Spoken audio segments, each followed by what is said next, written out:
Rory MAL. Yeah, I think I have to be more cognizant of the shirts I wear. If that's a word, if I said that correctly. It's a word now. I got a lot of liberal looks. A lot of liberal looks walking down the street in Manhattan with this shirt on. What's your FDNY shirt? I think they saw the American flag, and granted, when I see American flag, we're in America.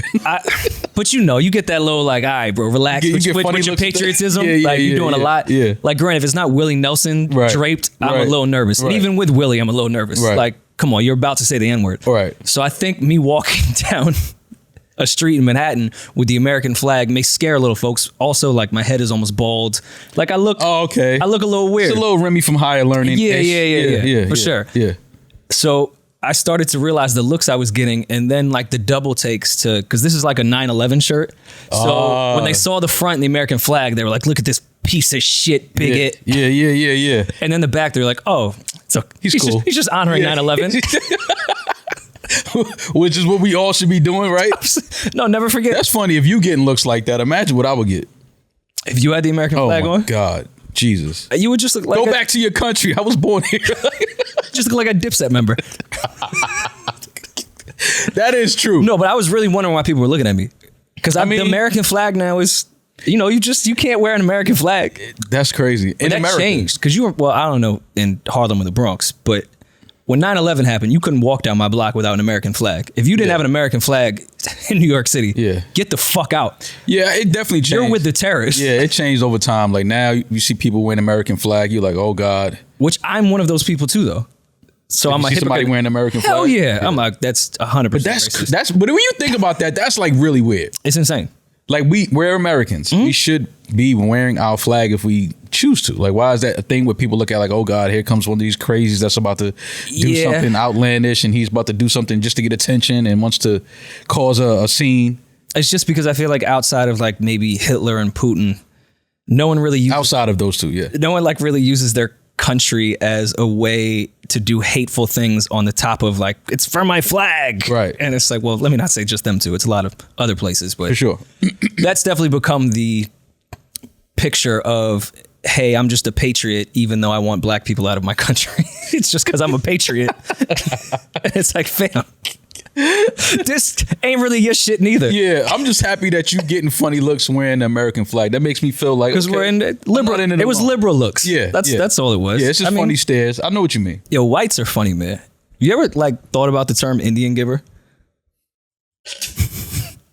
No, you realize the whites we took. We took the shit. Right. And then we coined the term Indian giver as like, yo, why you taking some shit back that I took? Yeah. It's crazy when you start to uncover a lot of shit that we took it from y'all. Yeah. Like you took it. There's no giving it back. You took it. You can't give back what you took. Like that's just stupid. But when you think about a lot of shit we used to say like growing up, it's nuts. We used to say some sick shit as kids, man. Like really, really offensive shit. But that's good to know that, people in the streets of Manhattan are giving white people funny looks now. I mean, it's 100 degrees, so yeah. I chalked it up to that. And then here I am thinking it's 100 degrees. You're going to need the fire department. Yeah. Some shit is going to catch on fire. I see what you trying to go. I'm trying to represent what's going on with the FDNY right now. I get it. I was in Tribeca. Right. Like, I felt like I was doing your part. Yeah, you was doing your part, honoring the lives that were lost. Yeah, it's such a tragic event. You're dressed very New Yorker in Miami for the first or second time. A lot of teal. Yeah, I wanted to kind of give them a little summer vibe, man.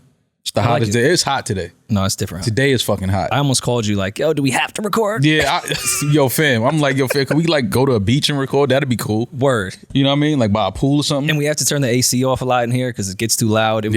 I was nervous. But anyways, the weekend was pretty hot as well. How was your weekend? It was pretty chill. I got some stuff done around the crib. Packed up, preparing to move. You found a spot yet?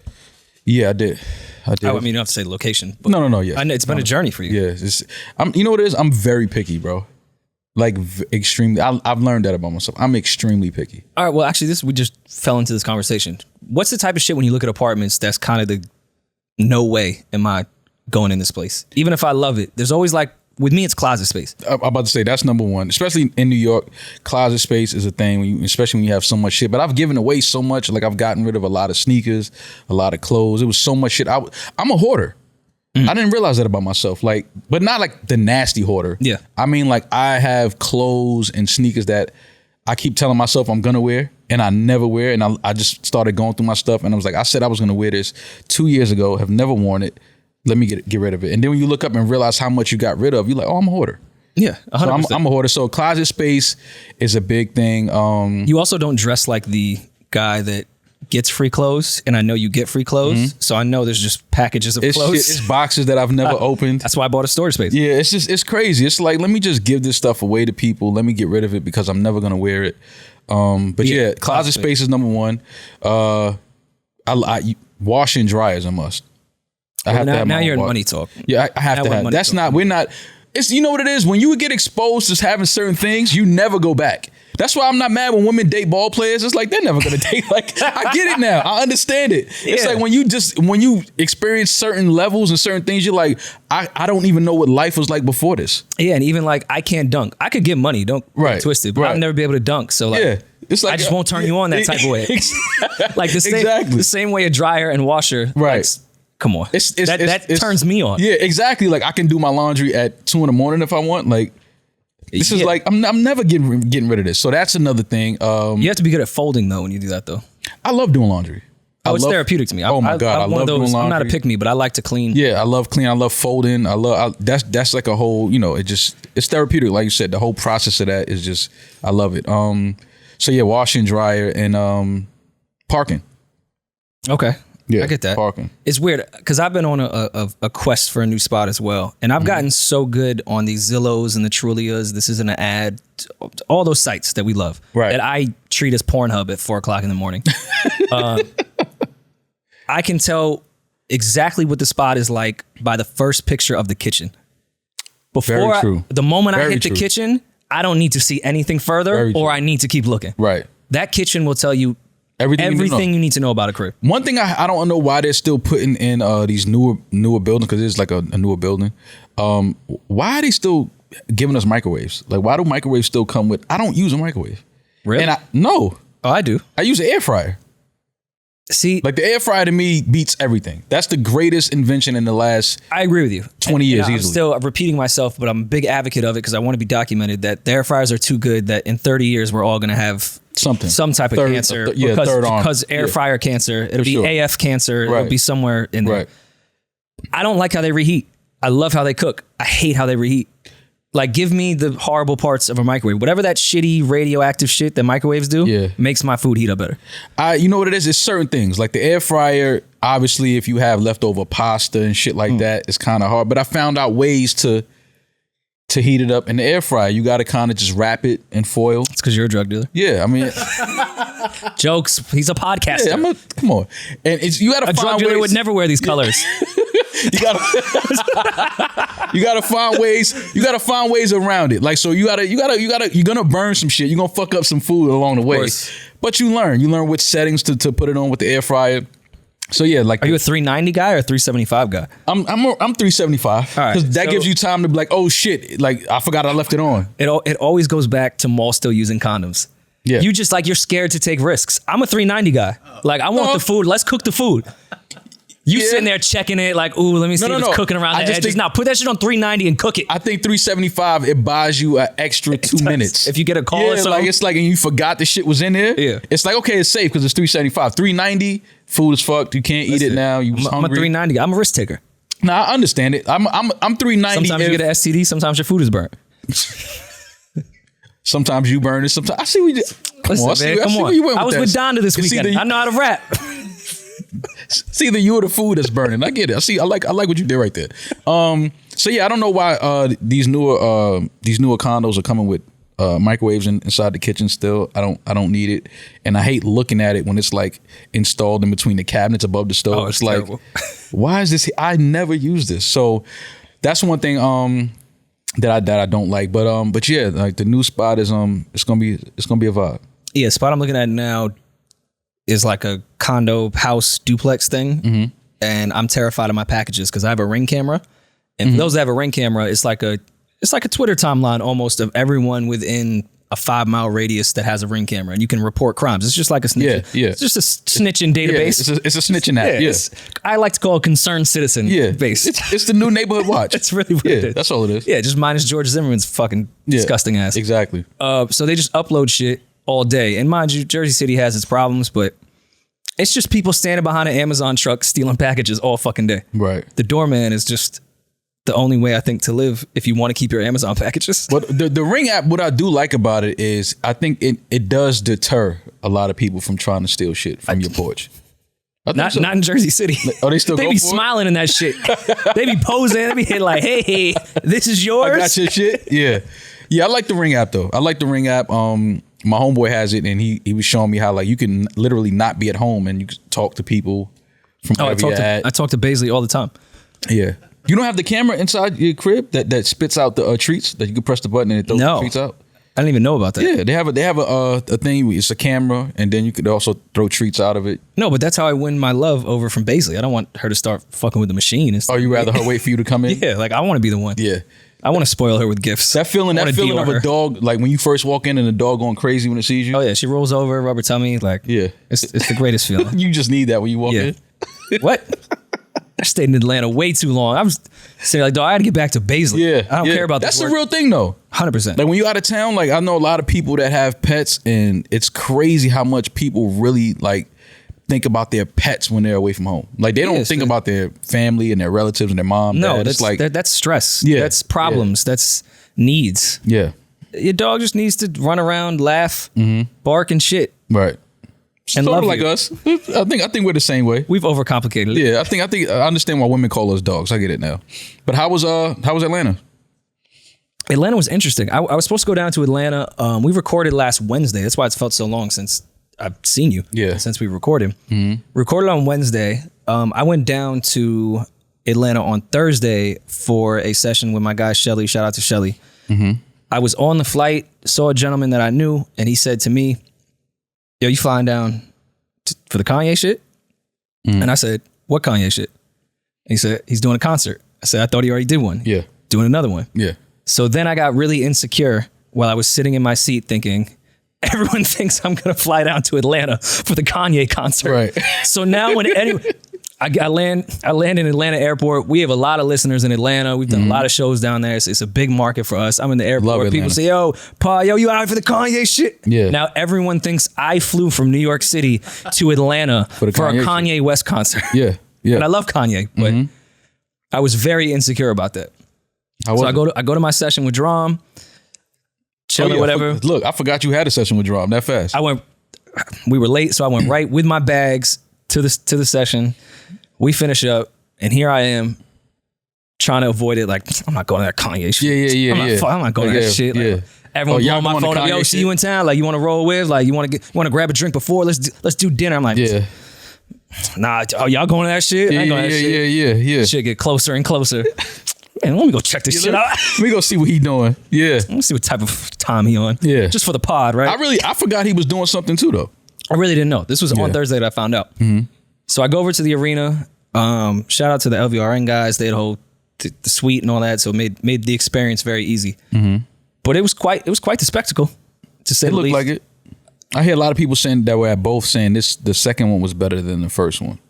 I didn't watch or go to the first one, but this second one, it was really good as far as how quickly I guess they had to throw that together with him trying to make the album and put this entire performance together.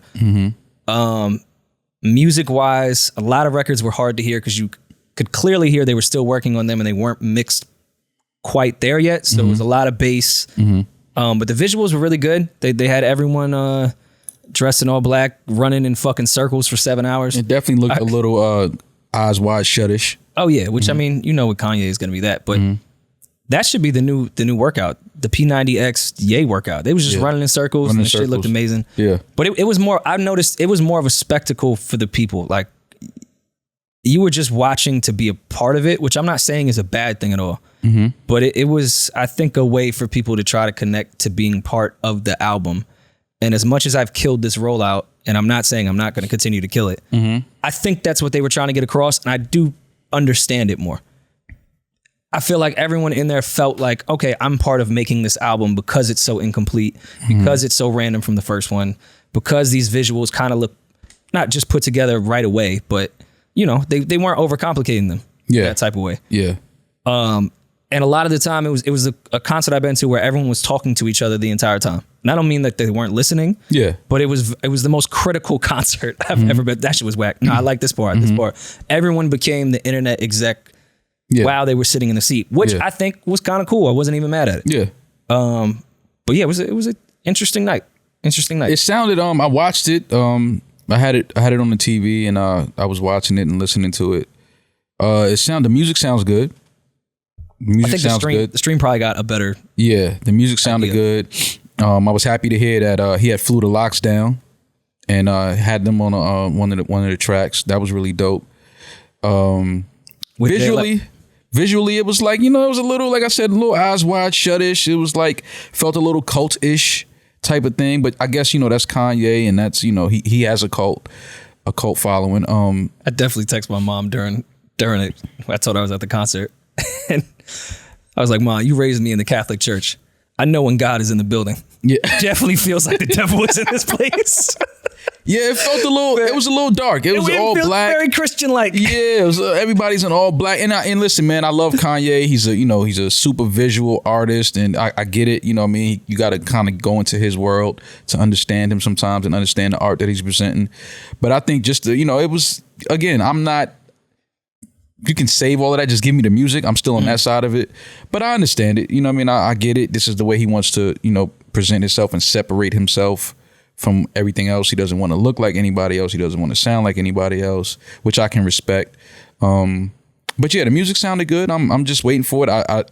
I'm hearing reports that he made $7 million from that event. Did he really? That's what I'm hearing. I know the Gap jacket release made some crazy amount of money. Oh, he had one of those jackets on. Yeah, the black jacket was on when he was being raised into heaven.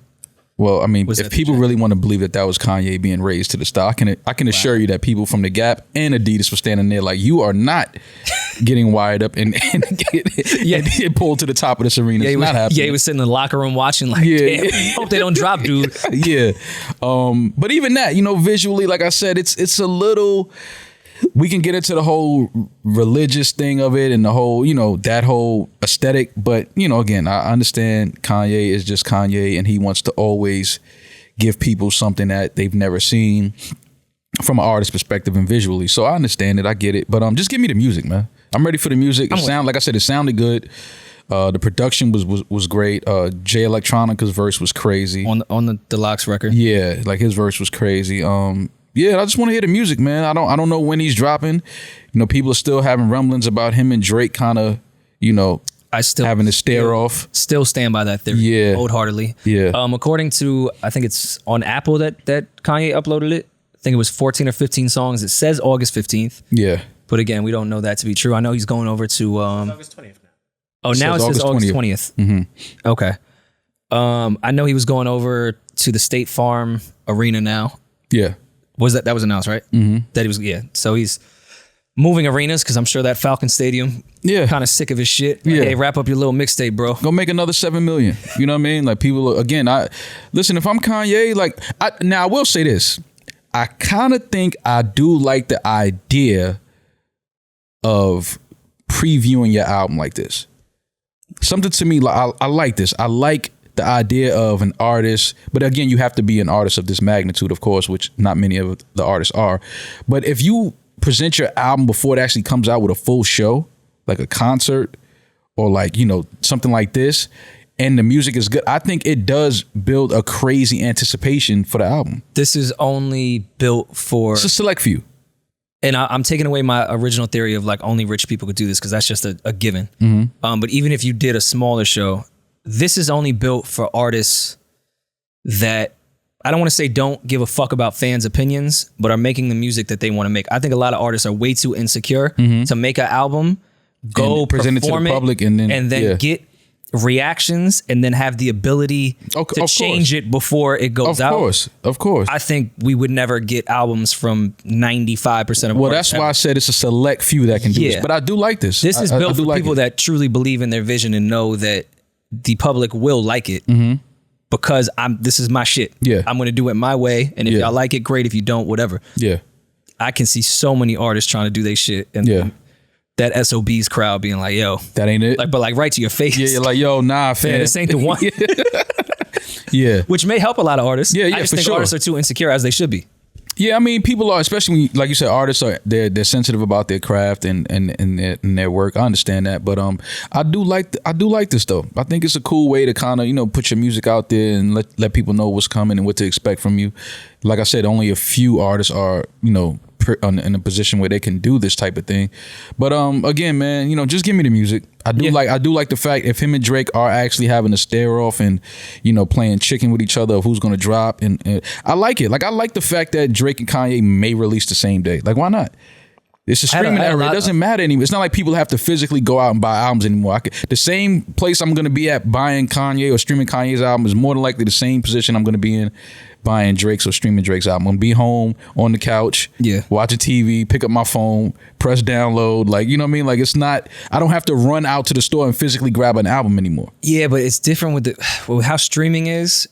It's just the ego. I want the number one streamed album for the week. You're also going to listen to it no matter what, right? Because it's right there. Yeah. How streaming works, you got to damn near play something 10 times for your stream to even count. Yeah. You personally have to play some shit damn near 10 times for that shit to even count. So it's like, if I went to the CD store and it was Drake's and Ye, Donda, Certified Lover Boy, I was like, I'm gonna buy both. If I don't like Certified Lover Boy, you still own it. Still a sound scan. Oh, that's scanned. Yeah, still a sound scan. If I listen to Certified Lover Boy once and don't like it, probably not really gonna count like that. So there is some competition later in, rather than, all right, we're dropping on the same day. Let's see who could run it up the same. It's going to matter on the music at the end of the day still. But of course, there's going to be the streaming farms in Minnesota. Yeah. But these are two of the most established artists in the world. Ever. Like the numbers that they're going to do on a solo release date, like if Drake doesn't drop the same day as Kanye, to me, they're going to do the same numbers. And what a beautiful way to end that rift that they had. Yeah. Let's just put an album out on the same day. Yeah. But the Kanye fans were definitely killing me because I saw there was that report that Kanye's back catalog streamed like 7 billion times in anticipation for Donda. And they were like, I told you Kanye has fans. I was like, I never said Kanye didn't have fans. Yeah. I just said I think fucking with Drake is a problem in the streaming era, which is a scientific fact. Well, not my opinion. Right. Drake is the most streamed artist of all time. Yeah, so it's a little tough. We can't argue. My bad for saying that. Yeah, we can't argue that. That's a fact. That's the numbers are there. We understand that. I just want to make sure people saying I'm not backtracking because that rollout is still only made for rich people. And I saw Drake, rich creative geniuses, but rich people. And I saw Drake posted a notebook with LB, I guess, for Certified Lover Boy on it. He was doodling. He was sketching in his notepad. Yeah, he was giving us a little hint like it's done. I guess the album's on the way. Well, LeBron let us know though. I mean, that's all I need. Once Bron tell you that means it's on the way. Or we may need a few more records if Bron's involved. Yeah. Either way, man, I'm waiting for the music. I think that we're gonna have a great. Is it still fourth quarter? We consider August, September fourth quarter? No. Still? September's fourth quarter, right? No, third for sure. Really? August is the end of second. Okay. Yeah, third. Fourth is end of October, November, and December. Okay. Yeah, no, we're still second, third area. But more importantly, an album that did actually come out, Nas King Disease 2, which has not come off repeat since Thursday at midnight. Listen, man, we left that show and just kept that album on repeat down in Atlanta. I love it. It's really, really good. It's starting out.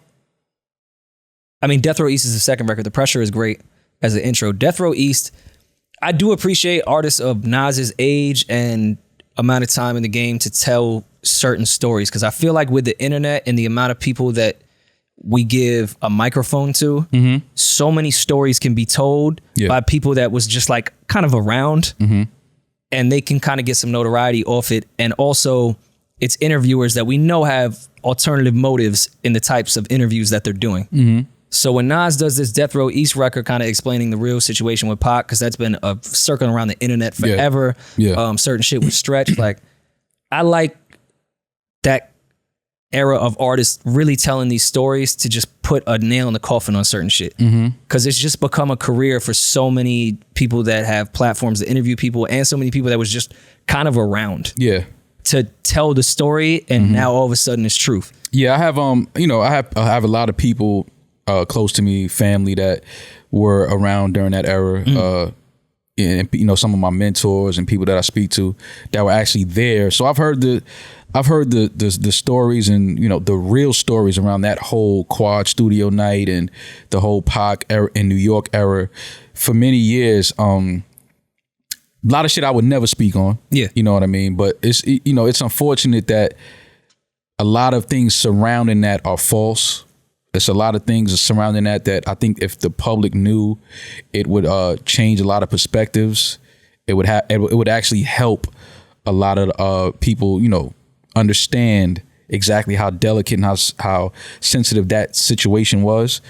And it's unfortunate because you understand too, when you know the real stories, how just simple conversations could have avoided a lot of that shit. Yeah. You know what I mean? It's like it's a lot of situations where it's like, if this person would have just reached out to this person and had a conversation, that shit wouldn't even went that far. And, so hearing Nas talk about it and the way he talked about it on the album, it was dope. I like the fact that, he put that out there. I've heard him speak on that, I think, before.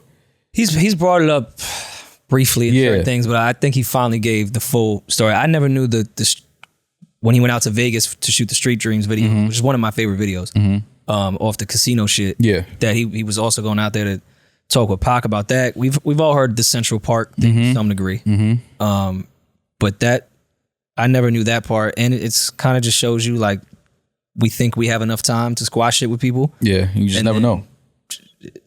That shit could happen right away. Yeah. And I love that he said that stretch part, like, because you gotta think, people running around doing these interviews and shit, like, you gotta know people still have families, like, absolutely, that probably still are close with Pac's family. And it's like, you run around talking that, like, my family member set someone up he loved. Right. Like, come on. Yeah. It's irresponsible and it's corny. So I think it's great that this generation is starting to tell those real story that was actually there. Yeah. Rather than have people run around doing interviews from people that obviously have motives when they ask these people a lot of people like to keep bullshit going and all of that. But exactly. I do like the fact, like you said, Nas put that out there, and I hope that more and more, of the truth and true stories around that time and that era of hip hop start to come out surrounding some of our artists that we lost, and what really happened in those situations. I love the fact that Nas addressed reaching back to the younger generation of artists, how he was against that for a while and was like, yo, you know what, I got to accept my role and my position now as it's just new leaders now. Exactly. I forgot the exact bar, but something I was against doing features. Now I got to understand this new leader. Exactly. So I love the fact that he's doing that. Imagine Nas on a what beat did he say, on a drill beat or trap, something like that. And then he said Uzi on a primo beat. It's like, it's kind of it just showing that why can't we do that? Like, why does it have to be a separation in the era and the generation of artists? Like, you know what I mean? So I like what the message he presented on this album. Especially in New York City. Yeah. The production is A1. Him and Hit Boy seem to have found a really, really amazing pocket and groove with each other. Yeah, this one felt just as a fan, felt easier for them to make. Like, I'm sure with every album, they all overthink things. So I don't want to insult them in that way. I know they overthought this in that capacity, but it also feels like they kind of just let shit fly. Like, all right, this is a great beat, you rap. Right. No overthinking on this one. We'll switch a beat here and there, but if you find a pocket on this, let's just keep it. Yeah. Let's not overthink this. And again, it's coming off of the success of King's Disease winning, Grammy for Rap Album of the Year. It's kind of like now they understand and they see like, okay, people are receiving this. And then, and again, I attribute a lot of, the newfound love for lyricism to the success of what people like Griselda were able to do as far as just straight raw lyrics, rapping. Like, that seems to be appreciated more now instead of just hooks and beats. So our artists like Nas, like he alluded to, I'm a legacy act, or they say I'm a legacy act. Like, this is what, do what you do. You don't have to go too crazy. You don't have to, experiment too much. Sometimes try it, but you know, for the most part, just be who you've always been. Just be one of the greatest lyricists, deliver a message. Yeah. And give it to the people. You still get, like on King's Disease 1 with Fabio and Ferg, the Spicy record. Yeah. When I saw that on paper, I was like, yeah, we cool. didn't. Then that shit came on. I was like, nah, we love this. This makes sense. Absolutely. Absolutely. And like I said, you have to, what he said about working with the younger artists and being a role model and being the guy that reaches back to them and helps them and all of that type of, that's what you need in hip hop. Like we got to stop being so divided and, you know, feel like, oh, you know, these young dudes is that. As an older dude, it's your job to reach back. It's your job to guide and help with their generation. Because at one point, like I said, I remember when quote unquote gangster rap, like my mother didn't want me listening to Snoop. Yeah. You know what I mean? I had to sneak and listen to Doggy Style. You know what I'm saying? Now you look at who Snoop is today. You look at who Dr. Dre is today. Like, yeah.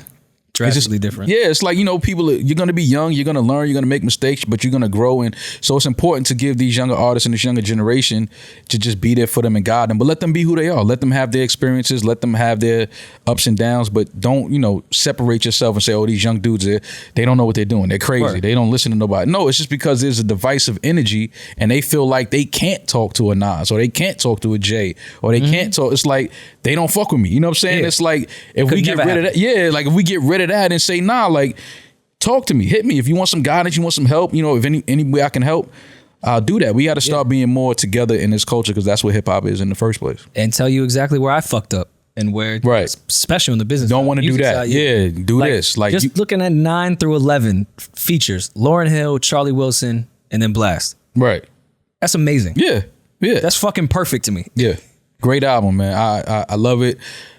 Few of the homies are saying it's better than King's Disease 1. I don't know yet. I love King Disease, but I think this one, and I'm kind of running out the gate with it, but that's just, I've had this shit on repeat. What'd you think of Lauren's verse? She killed it. She addressed being late and all of this other, you know what I mean? It's like, it lets you know, like, I hear everything they say about me. You know what I mean? I know, but this is what I've been doing. Her excuse for being late was great, by the way. I'm saving souls. She's right, but still, like, I paid my ticket though. Yeah. But she's saving souls, fam. You can't argue with somebody. You're like, why you like, I was saving souls outside. But how you argue with that? I was saving souls. That's why I was late. You're right. Listen, that's all you can say. If I have a back end deposit and you tell me you saving souls, I might keep my. You say you keeping that back in? Hell yeah. Yeah. Nah, but she killed that, man. This shit was unbelievable. Yeah. Like, I'm gonna sound like a dick rider just because I'm a Lauryn stan, but the fact that you could, and I'm not saying she's disappeared from music because I'm sure she makes music all the time and just doesn't put it out. But when you in shape like this, right, rapping real quick, that's a little different. Yeah, but this like is every last bar said something. Like there was no fillers to get to the next bar. Yeah. From the beginning to the end, every last bar connected with the end of the song. Yeah, and I like what Nas said, you know, me and Miss Hill, we not going nowhere. Like I like that. It's like, yo, we still here, but we on our time.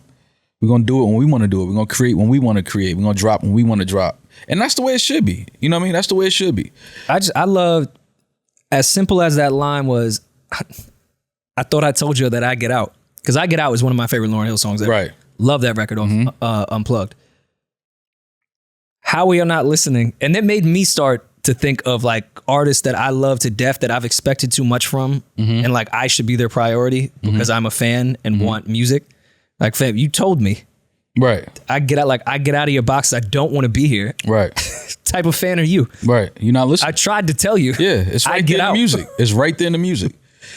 But yeah, I love this album, man. I love it. I don't know if I don't know if I'm ready to say it's better than King's Disease, but yeah, this is a very, very good follow up for sure. It was nice to know that Nas is still in these bitches' DMs.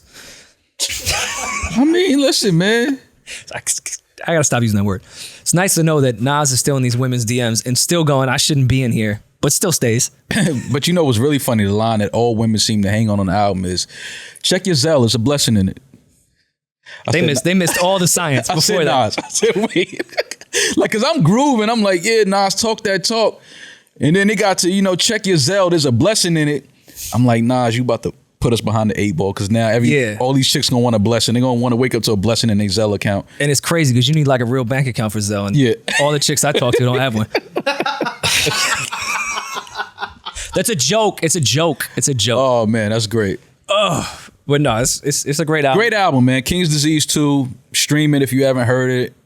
I don't know what you've been listening to if you're not listening to this album, but great album. Shout out to Hit Boy. Shout out to Nas. Shout out to all the artists that work on the album. Antigua, and Shorty said, "No, I want to stay a few more days." Can you blame her though? I got shit to do. That's true. That is true. Nas gotta mess with women that have like a lot to lose. That's just how I feel. I think we all should though. Yeah, but him a little bit more than me. Well, yes, he's Nas. You're Rory. It's a little. I get it. Yeah, it's just a scale little, slides a bit. Just a slight. He got a slight edge on you. Nas got a slight edge on you. Yeah, but we will get off Nas. I'm sorry. I love this album so much, and I'm obsessed with Nas. People be too cool these days and don't act like fans or act like, you can't even say the word big bro anymore or like, you less of a man. I can tell the story now that the album is out. I was in LA working on something, and it was in the same studio space as where Hit Boy was, and great studio, by the way. I love that studio. Beautiful studio. Mm-hmm. And I texted him. I was just like, "Yo, I'm about to head out of the session. I'm in the same little area you are. If you're in the studio, I'll say what up before I leave." And he was like, "Yeah, bet, come through." Mm-hmm. So I walked down, and I was immediately met with like a woman that looked like she could fight. Okay. She was like, "Where the fuck do you think you're going?" I was like, "I'm going down to Hit Boy's studio." Yeah. Like 4 doors down from where I was. Yeah. And she was like, "He know you coming?" I was like, "Yeah." Mm-hmm. So she went away and came back and was like, "All right, you good?" And I was like, that was fucking weird. Mm-hmm. Studio space is usually a really cool, free, run around type of shit. Mm-hmm. I opened that fucking door. It's just Hit Boy and Nas. Yeah. And I know people I'm a fan at the end of the day. The reason I got into the music business at 19 or even continued to really want to do podcasting was so I could talk about music. Mm-hmm. Like, I'm a fan. Right. That shit was crazy to me. I know people are too cool to see if they see their heroes. Just walking in and seeing Nas and not expecting it's a little like, that shit was nuts to me. Mm-hmm. Granted, I just shut the fuck up and sat in the corner, but because I know how to move in certain rooms. Yeah. But like, that was kind of crazy. I just wish people would feel more comfortable, like not fanboying out like in a setting, right? Like know how to move in it, but be okay to admit like, yo, that was cool. Nuts. Like that was nuts to me, right? Like this, he was on my wall as a child, yeah. And then I just walk in a studio and it's just him, and you don't, and not especially when you're not expecting to just walk in and see. Yeah, that's again, we now with social media and us feeling like we have to be a part of these people's daily lives and know what they're doing and stuff like that. A lot of people see people that they love or they follow and they grew up watching now, and it's hard not to have a fan out moment. Yeah, for certain people. I just don't take this shit for granted, I guess is all I'm saying. Because I feel like the mentality we have to have in this put everything in your face shit is we have to act cool, like everything is normal. Like, nah, Fed, that was amazing. Yeah. I don't take this shit for granted. Yeah. I don't think that's regular that I walked in and it was that. And granted, did anything happen? Did nothing but a few conversations happen in that shit? Did any work get done? No. But was that, I don't take that shit for granted that I was able to be in that position. Mm-hmm. Like that shit is amazing to me. Well, I'm happy. And I think people be acting too fucking cool sometimes. Yeah, no, I'm happy. I'm happy that you had that moment with Nas. I mean, it wasn't much of a moment. I'm just fucking with you. It wasn't much of a moment. We spent some time in there, but that was it. Like it wasn't like nothing. It was cool. I mean, they was playing music. Like I got to hear the Lauryn verse. That was really cool and threw me off because like a lot of people start, yo, I'm about to play this and it's featuring this. Like they give you the whole rundown. Just playing shit and like when you just hear Lauryn's verse or her voice, it was like. Wait, what the fuck? Yeah, like where am I at right now? Like, wow, how am I in this position to hear this type of shit? I just want people to just not act so fucking cool sometimes, man. Sometimes it's okay to like really feel like this is a blessing. Yeah. Like this, I don't take this shit for granted at all. I'm really happy to be in this place that I could do this type of shit. I struggle with that a lot. Like, well, people say I'm too cool, I act too cool, but I really am. This is just the way I am. But I do understand that it's a lot of positions that I'm in and places that I'm privy to being, And I look back like, maybe I took that for granted. That's not normal. That's not supposed to happen. You know what I mean? But it's just, again, man, I look at everybody like, we're all human. He just has a talent that, most don't have, or she has a talent that most don't have. And that's the difference. But I don't, But you can admire that though. Oh yeah, no, I admire it. I give flowers. I've always been that person, like, huge fan, love what you do. But past that, picture this, that. No. Yeah, of course, not any of that. That's why I said I could finally, because this happened like, yeah, I remember like March or some shit. Mm-hmm. So no, it's not that, because I do feel that the same way outside of people that you would deem celebrities or entertainers or people that make music. I still feel that same feeling. It's just sometimes people really just, it's okay to feel that way.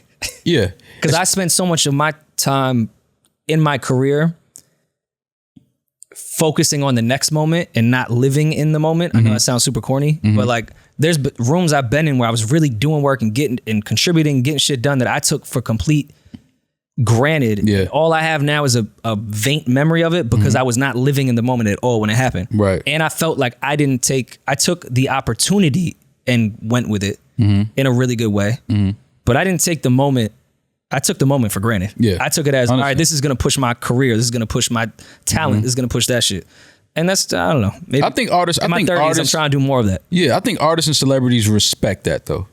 Yeah. Like, because obviously you as a celebrity, when someone is a fan. You can kind of, they walk in the room, you can kind of tell, but you respect the fact that they don't make it awkward. Yeah. You know what I mean? Like, just don't make it awkward. Just be cool.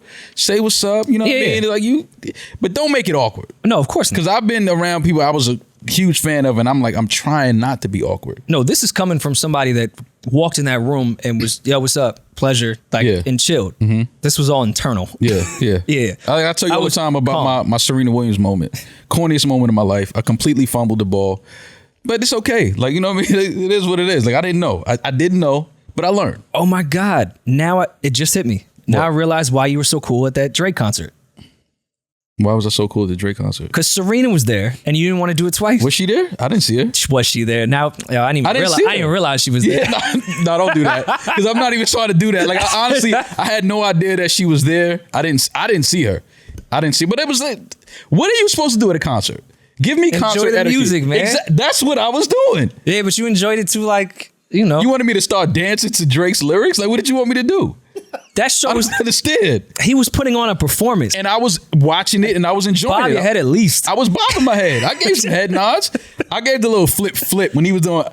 You know what I'm saying? Switch. I gave him a little ad lib. I was on the ads with him. You know what I'm saying? Like, I wasn't on the mains. I was on the ads. You can't go to the concert and be on the mains with the artist. You got to ads. Nah, I got to be on the mains. Nah, do the ad lib. You can't be at the concert yelling the whole verse. You got to hit the ads. You know what I'm saying?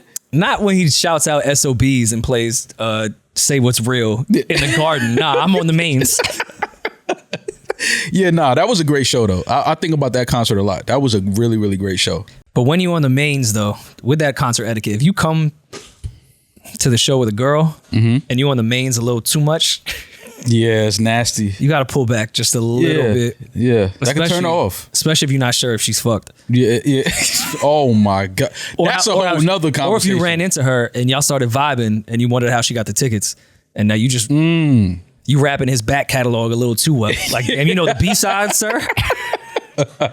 Yeah, like you gotta have it. You can't go too crazy at the concert as a man. Like, you can't be, because we was at the show. Like, it was a dude that was in the section. He was sweating from performing, and I'm like, fam, I love the show. It's a great show. I love that record as well. But you going a little crazy. You can't do that, especially if you with a young lady. You gotta keep some of the cool, fam. You have to stay on the ad libs. Oh, I didn't know this song. Yeah, never heard this tune before.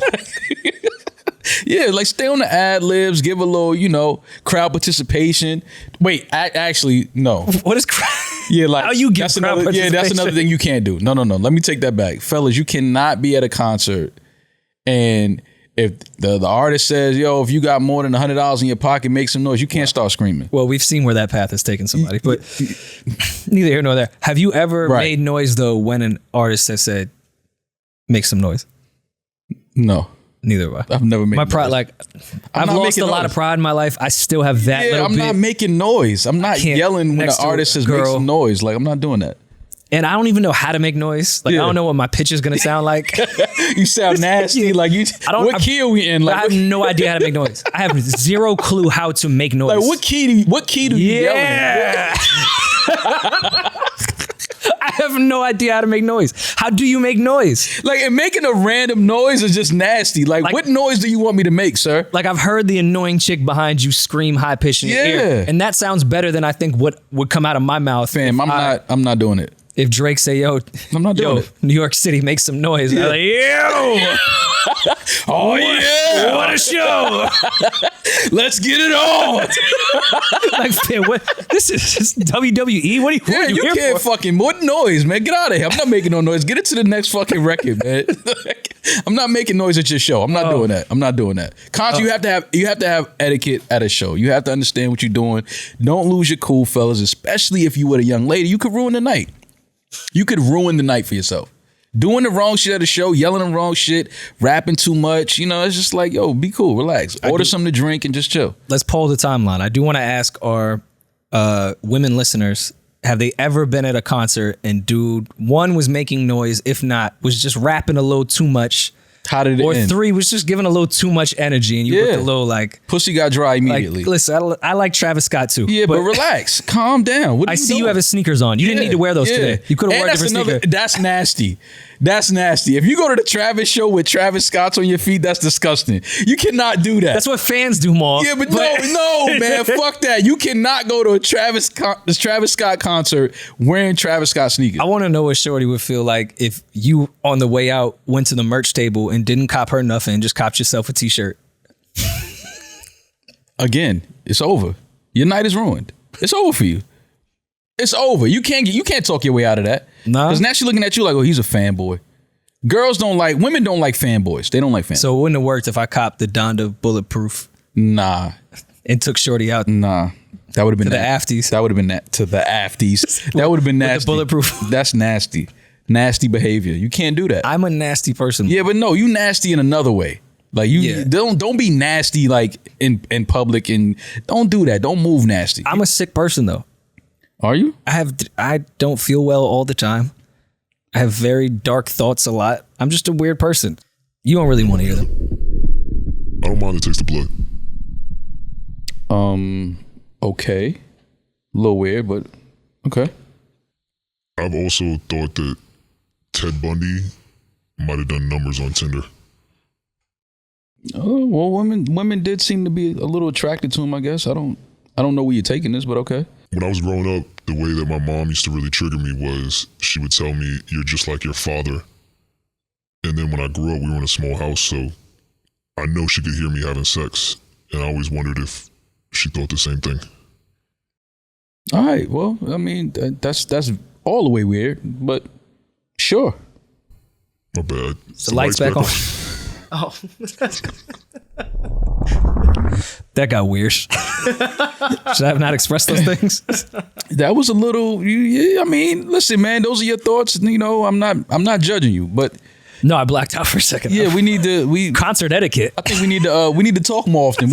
I need to know more about what's on your mind a little more. I mean, you know. But yeah. Listen, you know, your thoughts are your thoughts. I'm sure you know I have some dark thoughts as well, but that's for we can get day. back to those one day. Yeah, that's for a whole nother day. Yeah, you know, nothing different. But anyways, outside of that, because I feel like we were on music for a very, very long time. Your man Cuomo. Yes, he's out of there. Got a little handsy.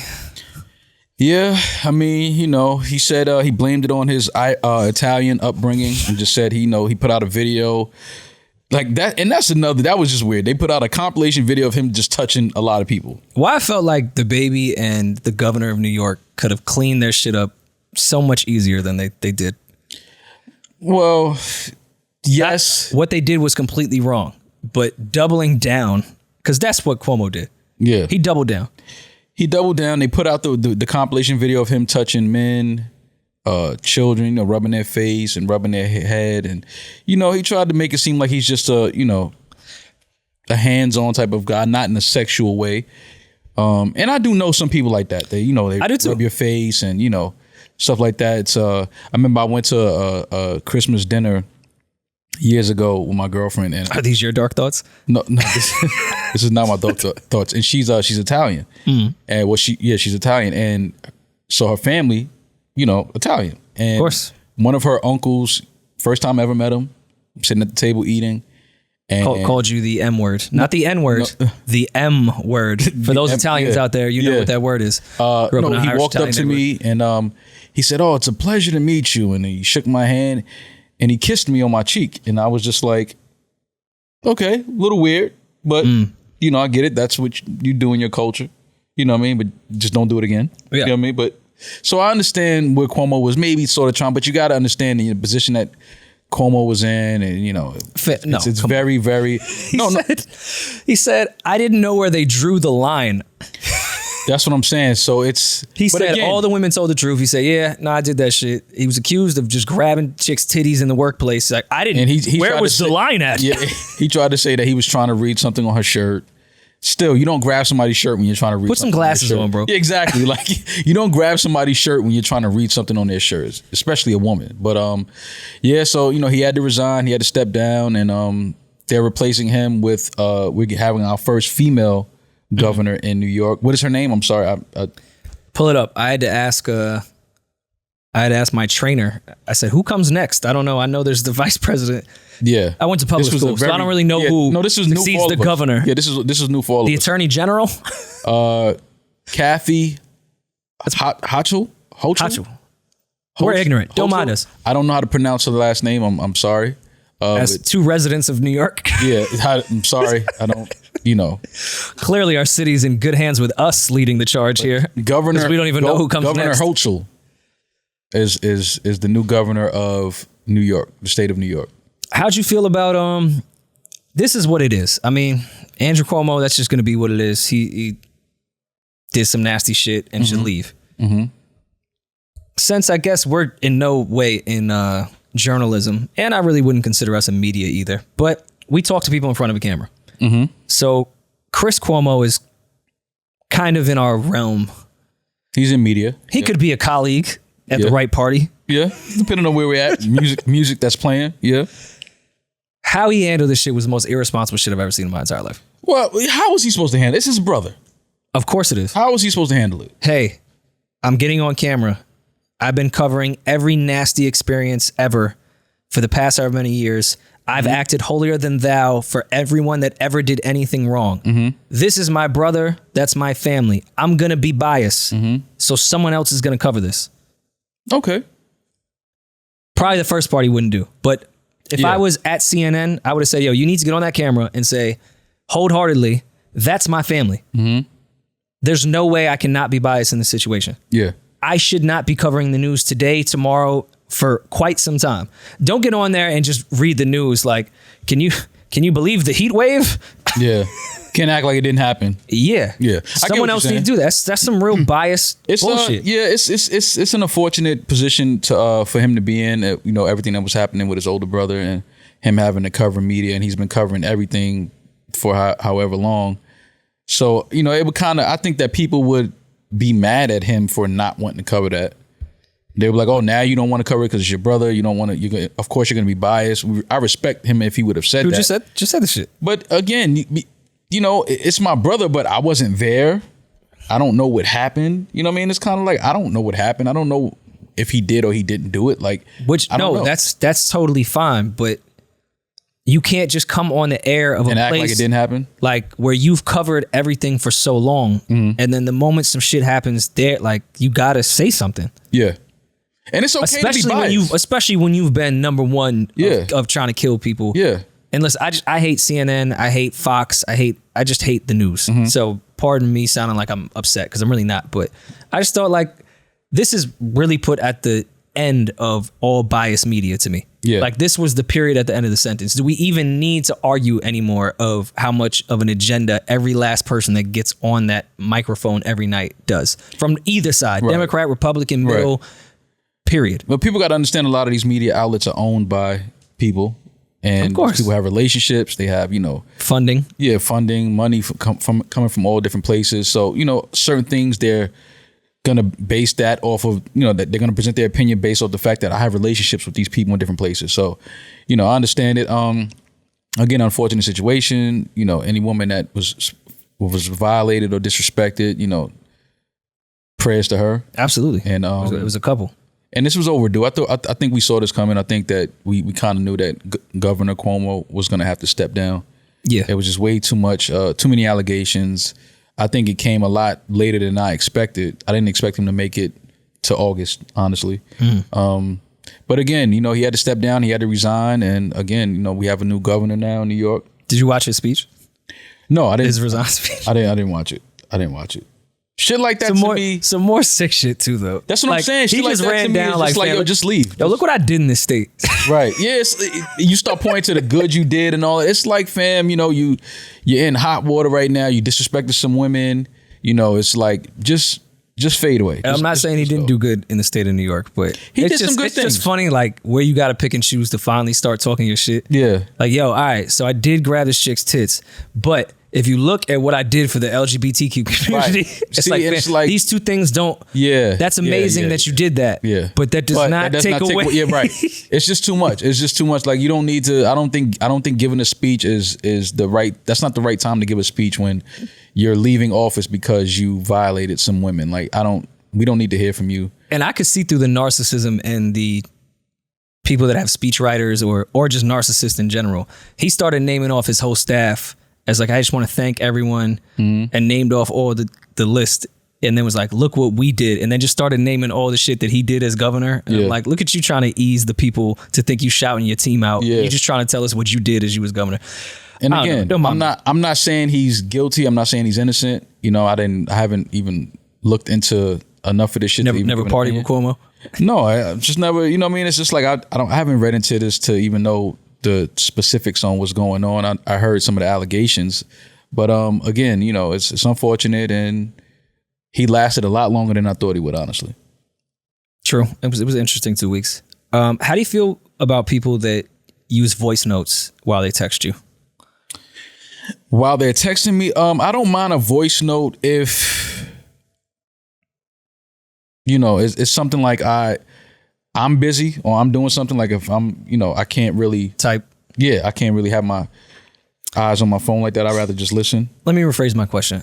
Someone that you're texting throughout the day decides while you're texting, they're only going to send voice notes. Is that person the most selfish human being on planet Earth that does not care about Absolutely. your day and does not realize I'm texting you because we can't talk?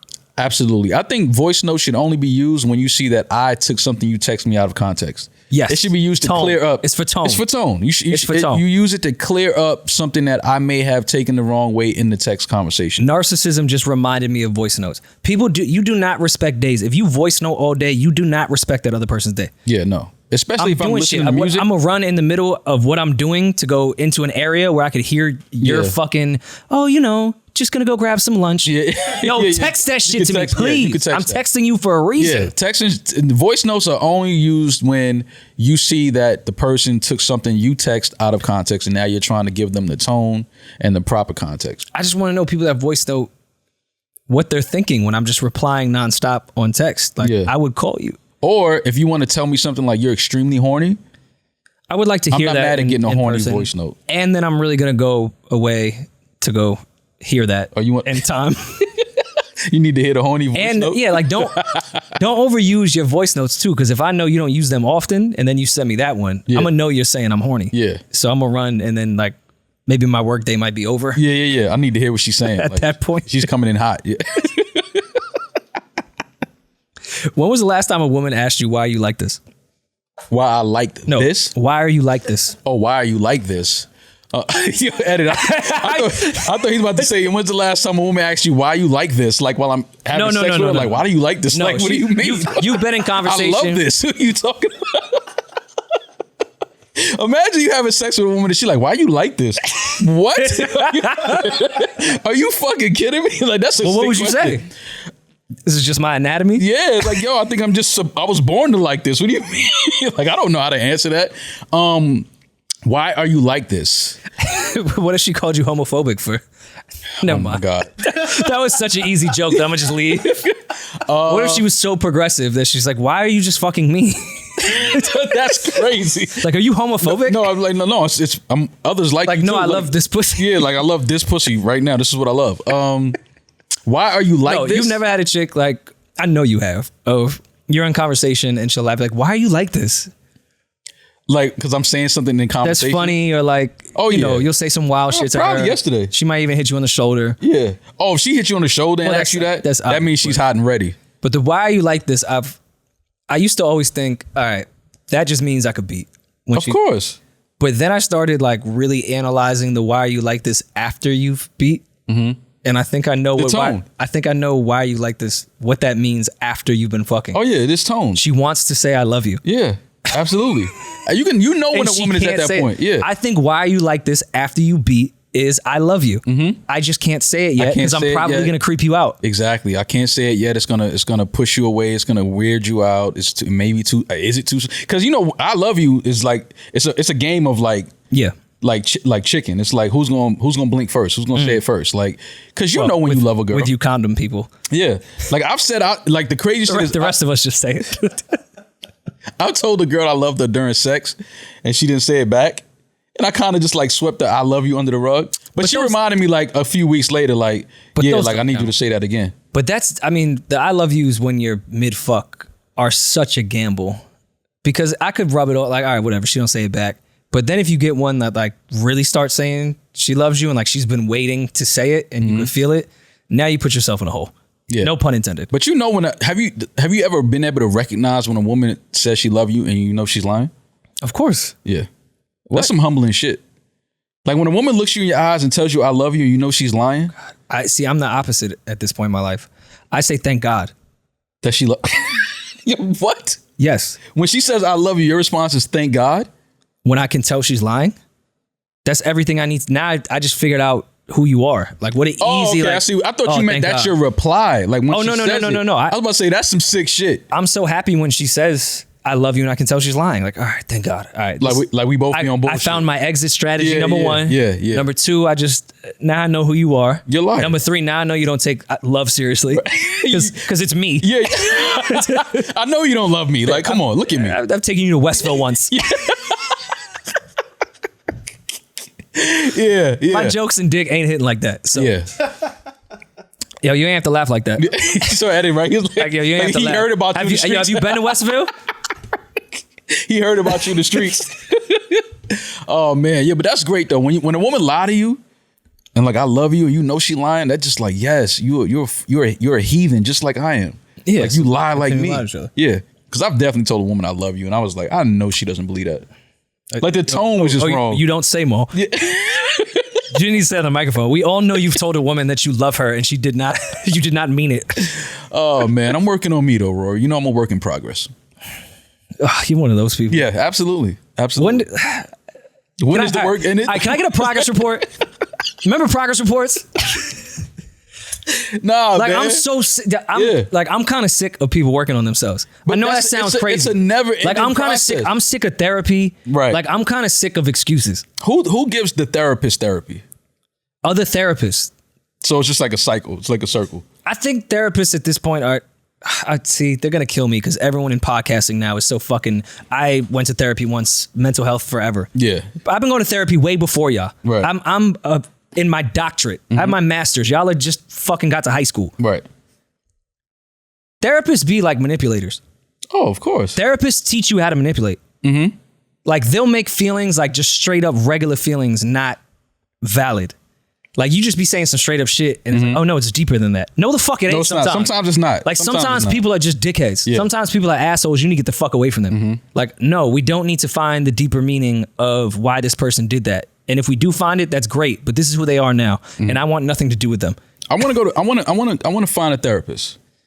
I want to find a therapist. I want to start going to therapy.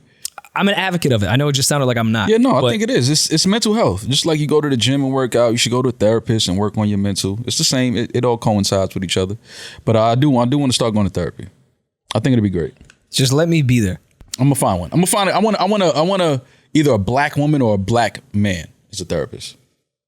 I think you need to understand my culture, where I come from. We need to kind of have some of the same upbringings and shit like that. You know, you can't fuck your therapist though if you get a black woman. Why not? Like I could what if we hit it off? I could see you in therapy shooting your shot. I mean, if she's we're attracted and she gets me and she understands me, why not? That might turn me on. I'm like, what are you doing after this? This is why you should. I don't know if this is why you need therapy or why you shouldn't go to therapy. Nah, but what if you're sitting down with your therapist and she's attractive, and then like she starts talking to you in a way and like really like getting you to understand certain things, and you're like, damn, like Mal Cuomo. Some spaces are just not meant for. No, I'm not. No, it's no. You're there to learn about yourself. I didn't say start getting handsy with the therapist. I know, but you could be like, yo, like, what are you? Am I your last client for the day? Because then you're gonna take what should be your inner thoughts to heal to let me try to be funny with my inner thoughts and try to impress her. Isn't that what we all do anyway? You shouldn't do that in therapy. Oh, okay. That's where people get fucked up in therapy. That's what they think therapy should be. This person's gonna tell me I'm right. Right. Okay. I'm gonna go through all my shit and they're gonna be like, I knew I was right. How come your exes are more likable after you break up? Like, I have great relationships with women I've dated after we stopped dating. Because finally I can only choose their good qualities and I can ignore their bad qualities. That's a great answer. Oh, yeah. Because when I'm in a relationship, I have to accept your bad qualities and work on them with you and all that other shit. When we break up, oh no, it's a buffet, baby. Yeah. I'm taking all the good ones, and when you get in your shit, and leave the sides, I am out of here. Got you. Matter of fact, I got a date now. I'm about to go meet a great woman right now. And you take the pressure off, I feel like, with that.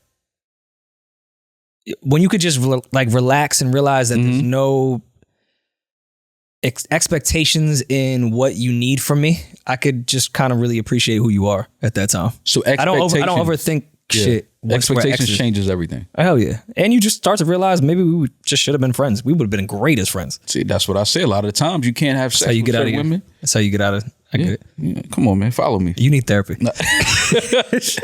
Who created dating apps? Tech people that were probably too lonely to talk to women in real life and used their amazing technical skills to figure out how to talk to them. I don't even know if that made sense. Because dating apps are essentially just an app where you can kind of like skip the first date almost. Because you kind of put out the good qualities about yourself out there right away. Which I do on first dates anyways, though. That's what I'm saying. Well, you can probably, if you don't meet a woman on a dating app, I'm saying like you. I don't know. I've never done the dating app thing. Never. Just because when dating apps came out, I was in a relationship. So I never was even on my radar when this shit happened. And I get why people do them. People are busy. They don't have time to go out and meet people and all that shit. I'm joking about the nerd shit, even though I do think that's how they were started. Yeah. Where it was like, I could just talk to a woman on the computer. I think it's just a way to get around all of the awkward, like first moment conversations and shit like that. I used to think it was creepy. Like, all right, you don't even know this person. But then I thought about like where I've met women at bars. And I'm like, I don't know this person either. Yeah. They just happen to be physically in front of me. Are you against dating apps though? No. I don't think I would ever do one, but yeah, I don't think the dating app Instagram might be a dating app. I was about to say, I feel like Instagram is almost a dating app. Yeah, at least I get some mutuals and I can ask people I know in real life. Like, yo, you ever seen this shit? Yo, she really look like this? Yeah, like her on Tinder, really this fat? On Tinder, can you do mutuals? I guess all your friends have to be on Tinder too. I don't know, honestly. That's a great question. Yeah. I don't know if you have mutuals on a dating app. I'm not sure. I'm not sure about that. But yeah, I don't know. I'm wary of dating apps. That's all. Yeah, I'm not against them. I've seen marriages work. I know people that use them often.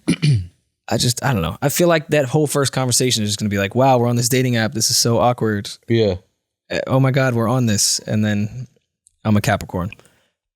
And it's over. That's the end of it. Okay, what gives you more anxiety? Everything. Oh. Charlemagne gives me anxiety. Okay. We need to talk text or a where you at text when you're not where you told her you were going to be? Where are you at by far? We need to talk. You feel like she sees you? I'm a veteran and we need to talk. Yeah. Because I'll always respond with, yep, we definitely do. No, you gotta. No. You gotta respond with LOL. Like we do. Nah, you right. Yeah, like you right. You beat me to it. Yeah. Because I can't wait to talk. And then on the way home, I got to think of shit that we got to talk I don't about. have nothing to talk about. I have nothing. I want to talk to you. I'm glad you brought it up. I have nothing I want to talk to you about. Because you're not even approachable. Exactly. I'm a veteran and we need to talk. Where you at? And you not where you told her you were going? She knows where I'm at. That's scary. Because now you start looking around, but the person, like the chick you with, you don't want her to see like your energy has changed. So you got to like start looking around the room, like see if you see any of her homegirls. Like, oh shit. Like, that's scary. Where you at and you not where you told her you was going? I'm running to the bathroom to regroup. Yeah. I might call my dad. Yeah. You might Try to get some advice. You might have to call her. Nah, because at that point, I'm probably going to lie and be like, yo, the service was, Jay, I was just about to tell you I was at the spot. I was just about to tell you.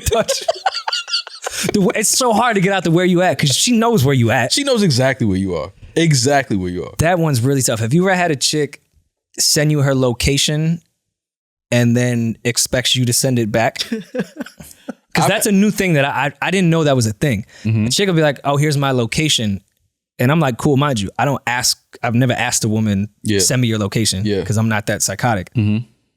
But they expect you to then like hit accept. And it says like iPhone, for the first time I feel like was on the man side. It says like 10 times, yo, you sure you want to share your location with this person? Asking you like you sure about positive this? You want to do this? Yeah. That's the weirdest conversation. Like, nah, I'm not giving you my location. I've shared a location with a woman before because she was driving back home. She lived out of state. So it was just kind of sort of like just to make sure she was. Oh, no. That I've done. I'm saying the share your location. Like I'll know where you are now and you'll know where I am. I'm told not the certain time of I'm on my way home and I don't know. It could be a weird, I'm in an Uber and just here's my location. Mm-hmm. They're expecting you to hit share as well. Yeah. And now this is just my location. No, you got to do what I do sometimes. Just leave your phone in the crib and just. Just leave the phone in the crib. These chicks is fucking great. Yo, chicks are scientists for real. Oh, for sure. And we already know this. I'm not saying nothing y'all don't know. They figured out because women have two phones. We didn't know that. Mm-hmm. All women have two phones. Mm-hmm. Remember when it was the guy that had the side phone? Right. Mm-hmm. That's changed. We all have one phone. Mm-hmm. They have two phones and they switch. Look, he know. I didn't know. Yeah. They switched the location from that phone they go out with to the one that they leave home. So their location is home all the time. You sly little devils. Wait till I just throw you might just crack. Wait till I throw an iPad in your trunk. Yeah. Just wait. Look what you throwing in the trunk. Throw your iPad, like leave that in there. Like throw my location, find my iPhone. Where my iPad at?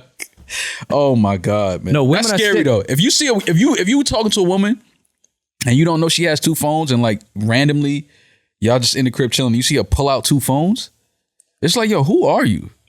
You know how I found that out? When we or no, you didn't come to that Dreamville boss release shit. That's where I found out. Shorty was like, oh wait, I can't IG story. And I was like, why? And she was like, oh, I told my best friend that I wasn't out. And I was like, didn't you tell me before that she had like your location all the time? And she was like, oh no, I have two phones and I just switched my location over. And I was like, yo, I should get away from you. It's scary. Women start doing shit like that, we don't have a chance. But then you say it so casually and you're doing it to your best friends. Right. You know you're going to do it to me. Like, I know if you're doing that to your best friends, I know you're doing that to me. I'm fucked. So funny thing happened to me over the weekend, Rory. I was walking around downtown and I walked past a McDonald's and I saw that they had the Saweetie meal. And you know I want to support Saweetie as much as I can whenever I can. And support women. Yeah, I almost broke my vegan diet of over a year. That's all it took. Yeah, I was just like, because you see a Saweetie meal, it's like I have to have this. It felt like I would have a piece of her if I had the Saweetie meal. It's almost like I have a piece. This is something that she's endorsing. She's behind. This is her product. Look at marketing working on you. Yeah, it's like with Saweetie, or you can market anything. How long have you been vegetarian, vegan? I've been vegan June made a year. So that long, and you would have just broke off for processed chicken nuggets. Yo, listen, man, for Saweetie, it's hard not to. How would you I mean, we saw that the icy DM worked for her previous relationship. Mhm. What type of McNugget response would you have to put in her DMs? I would have sent her like a picture of a You breaking your vegan? I probably would have had to send her a picture of like some type of sauce, dipping sauce or something. Yeah. Oh, you saucy? Yeah, and then let her. That's not gonna work. Yeah. Trust me. Yo, DMing her, yo. You don't know. Listen, man, I've seen crazier things work, man. Listen, let's not just knock that. Like, fuck, I've seen some wild shit happen in these Ooh, streets. shorty, I'm McVegan. Yeah, like, come on, man. Because then now what me and Saweetie could do is we could collab and we can make the first vegan McDonald's meal. You know what I'm saying? I didn't even see that. Come on, man. Like, you know what I'm saying? You gotta really look and see where I'm trying to go It's with the this thing. Impossible Burger? Yeah, let's do that. Multiple burger. Me and Saweetie need to collab and do the first all vegan McDonald's extra value the meal. the McMal. The McMall. Gotta do the McMal. Yeah, why not? Fuck you, Rory. With the sweet and sour sauce. Absolutely. You gotta have that. Oh, now I can see. All right, DM right now live on air. Saweetie? Sweetie, say, are you sweet or are you sour? Then you want me to get blocked? Yes, I This is what you want me to get blocked. This is when your man guides you down the Yeah, wrong like, path. nigga, I'm not listening to that. Get the fuck out of here, man. Yo, is this summer better than last summer? We have a summer? This Last is what I'm summer was asking. better. This is what I'm I asking. had way more fun at home. Yeah, this is what I think last summer was better than this summer, man. I had way more fun. I was sitting in the crib. I'm like, yo, I think last summer was better than this summer. Yes, because I'm trying too much shit and I'm not liking it. And I'm forcing too much stuff. Yeah, and it's weird. It's just last summer was weird. Don't get me wrong. Last summer was very weird. But this summer is just like Because by that extra time, weird. By that time, summertime last year, we kind of knew what it was. All right, put a fucking mask on. Don't leave your house. Get tested. Like we Right. knew the protocol. Right. Now COVID was running rampant. Let's figure out how to have fun in the house. This summer, it's like, I don't know, should I? But I'm also forcing it, and Right. everyone around me is forcing it. Right. This is a weird time. Should I even be near this person? It's I'm Yeah, with I think last summer better. was better. Last summer it was like shit was closed. It was only takeout, this, that, and the third. So you kind of knew. This summer it's like, are you vaxed? Are you not vaxed? Are you waxed? Are you not waxed? Waxed and vaxed. Yeah, it's like I don't know what to do. It's like, okay, am I allowed to go here? Last summer it was just more like of a clear cut, like no, you can't do it. Which waxed and vaxed. I mean, I know that's a thing now, but I'd rather your pussy be hairy and you don't have corona. Like vaxxed don't necessarily mean like we see people that are vaxxed are getting corona. So like you should still get tested to make sure you don't have corona. Even if you like, I don't like your priority. waxed. Your priority shouldn't be getting waxed. No, you should like still you get should have waxed. hairy pussy and just get your shit. No, you Like, should still get do waxed. a rapid if you at have- Walgreens, If ma. you have COVID, you still get waxed too, though. Like, Go to Walgreens, get a rapid, and just buy a big razor. You don't need to be vaxxed. yeah. Just be waxed and vaxxed or unvaxxed. But you should definitely be Vaxxed, waxed. unvaxxed, unvaxxed. I would rather a woman be waxed. I don't care if she's vaxxed or unvaxxed. Be waxed though. Can you get corona by eating pussy? Probably. I'm sure the CDC will find some studies sooner or later that will tell us that yes, that's the way it's been This entire passed time. around. Yeah, it's like, oh, we've been having way too much oral sex. It had nothing to do with bats in China. No, absolutely. Stop blaming the It was bats. just the evil vagina. It's the vages, not the bats. It's definitely the vag, not the bats. We should try to change topics before this goes way. It's all good. Listen, man, this is what we here though. We're here to uncover all of the shit that people won't uncover. Why do we keep bringing street rules and street etiquette, if you will, into the music business? And this is I feel like this is only in our culture, only in hip hop culture. I feel like that's a thing. I mean, I don't know much I don't know what country culture does. I don't know what rock. Well, we definitely don't hear Garth Brooks on the record talking about, you've never rode a horse. You've never threw haystacks. You never raised chickens. Like, you're a fraud. Like, you just don't hear it. Let me see your crop game. Yeah, let me see how many acres you have. Again, I'm probably not the right person to talk about with street stuff, but I really don't think people bring street rules into music business as a necessity. I think it's just a thing to debate about. I think it's the media, social media game more than it is the actual music game. Because I think it even was the before street, social media though. I think we did that a lot. yeah, but it was handled drastically different. Like it was separated from the building and the media than it was what was actually happening.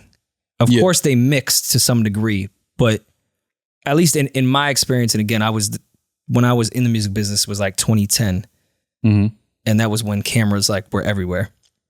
But even then, they separated things, I felt, drastically than what was really going on. Some stuff was for the show and the image, but I knew what time it was outside. Now I think this is just some shit for people that are not of that environment to debate about, which I think is the weirdest thing to me. I think that because now, more than ever, you see a lot of artists, and I'm only speaking for our culture, hip hop culture. A lot of artists now, they seem to be getting into more trouble and shit like that after the deal. You know what I'm saying? Like artists get record deals now, and it's like they end up doing a bunch of prison time. They end up, doing a bunch of dumb shit. And it's like, I was taught that once you get the deal, it's like, I'm away from that. That could do with attention though. Cause I feel like Pac only got arrested after he got famous and signed his deal. Mm-hmm. But again, that's another situation which I've in no space to even talk about or comment on, because that's just not the life I come from. But I think a lot of that does have to do with attention though, because now, we do know that cops do target specifically with rappers and that type of thing.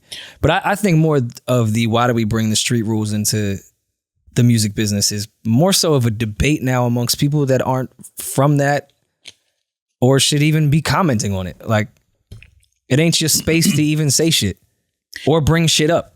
I mean, because you could play in both to some degree. You can't play in the streets and be in the music business. And that's where the problem is at. Like once you're in you're in the music business, you're in the music. That should be like, I'm done with that. Well, the definition of playing in the streets, I guess, would be what you would have to. Yeah, I mean, put a sentence to. But you would still be around your people. No, you can still. You can still hang out and go back to your neighborhood and shit. I'm talking about being active in the streets. Yeah. If it's beef, you running down on dudes and busting your hammer. Like, fam, Sony invested $5 million into you. Like, you know everyone at TMZ by first name. Yeah, like what do you? It has to be a distinct, clear cut. Now, don't get me wrong. Certain rules that apply in the streets, absolutely you should apply to business.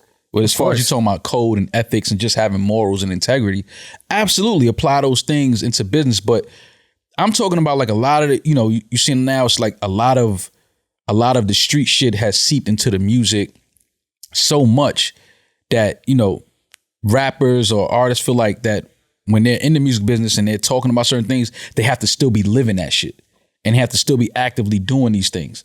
And I was always taught that hip hop was the art of storytelling. It doesn't necessarily have to be your story. Yeah. Just the way that you paint the picture and you can deliver it to the people and speak for the people and put it out to the world and to let people know what goes on in our communities and to let people know how much we need to, fix in our communities, things like that. Also bring entertainment from our community, like things that we go through, and just putting it on a platform called hip hop. Having fun, creative freedom and expression. But you don't have to still be actively doing that shit. Like that's the problem I'm having with it now. It seems like, and again, this is shit that could have been going on in the 80s and 90s as well, but it just wasn't so at the forefront because we didn't have so many cameras and social media to receive the information that we do now. I'll put it this way. You're either a kid or you're stupid if you think that rappers should be living out their lyrics to that type of degree.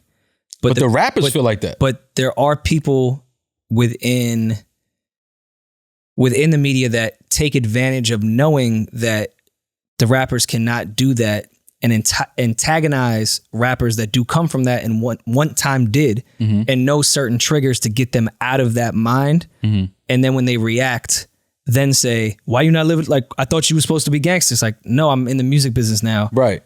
And you're almost taking advantage of somebody that comes from a very traumatic environment that's trying to better themselves. That's where the shit like really bothers me. Yeah. Because where I come from and what I come from. And that I can't do that anymore. You know that. But I'm gonna rap about it because it's what I come from. Even if it's not my stories, right. It's my people's stories, whatever. Right. So when you sit there and antagonize these street people that are now business people and in the music business, like, to me, it's so corny because you know they can't do that, and you're antagonizing them because you know they can't. Right. You know for a fact that person is too famous and too rich to be able to go do something to you. And has too much to risk now. Yeah, I have children, I have a family. You know what I mean? Like, it's just not, we're not in the same space we were in when we were kids. But then you're doing that to somebody that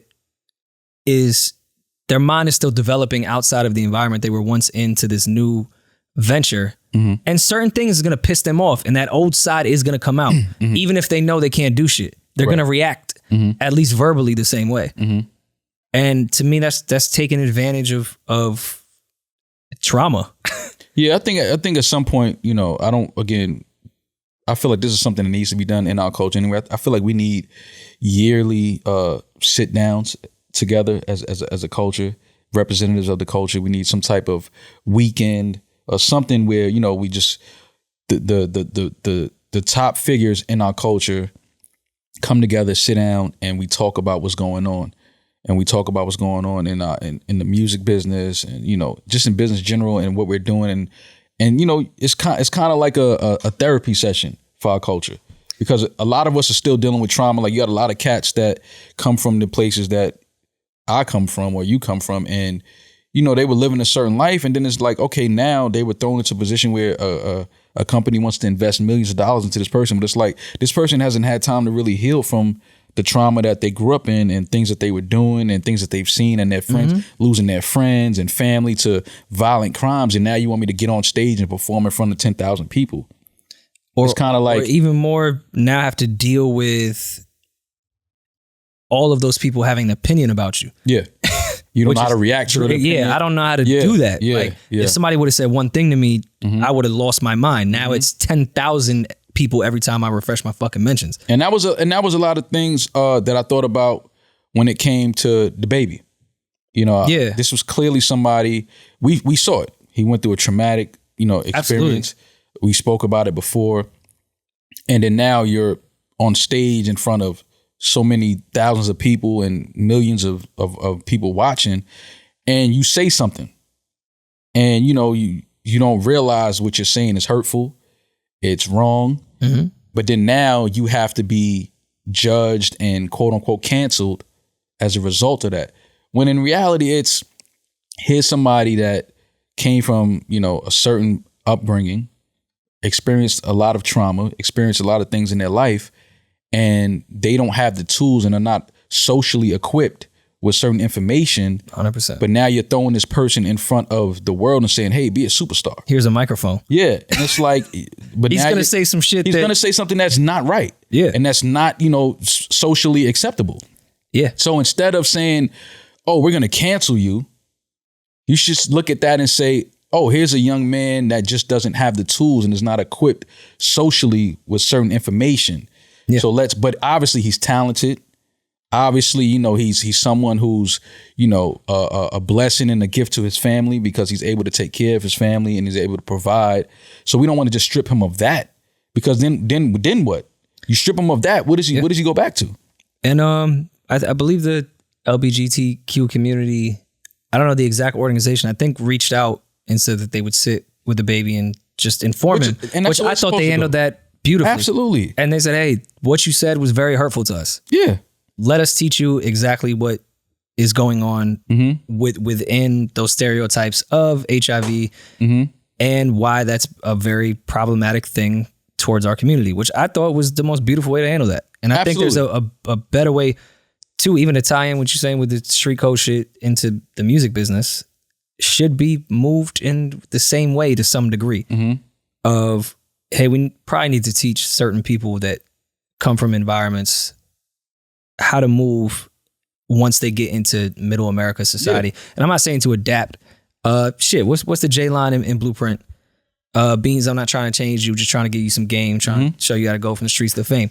Like, no one's trying to change. No one says you have to move this way off because this is what middle America wants. So you shouldn't have your opinions of that view, but it's just certain things you probably wasn't given that you would need to know, which I think we all have, especially in our 20s. Absolutely. But shit, if you put a microphone, if we started this podcast when I was 18, we wouldn't be here at 31. I promise you. Yeah, that. exactly. It's unfortunate. Would have said some dumb shit. I would have Right. said some really ignorant shit. I would have said some views that Absolutely. probably weren't the most progressive.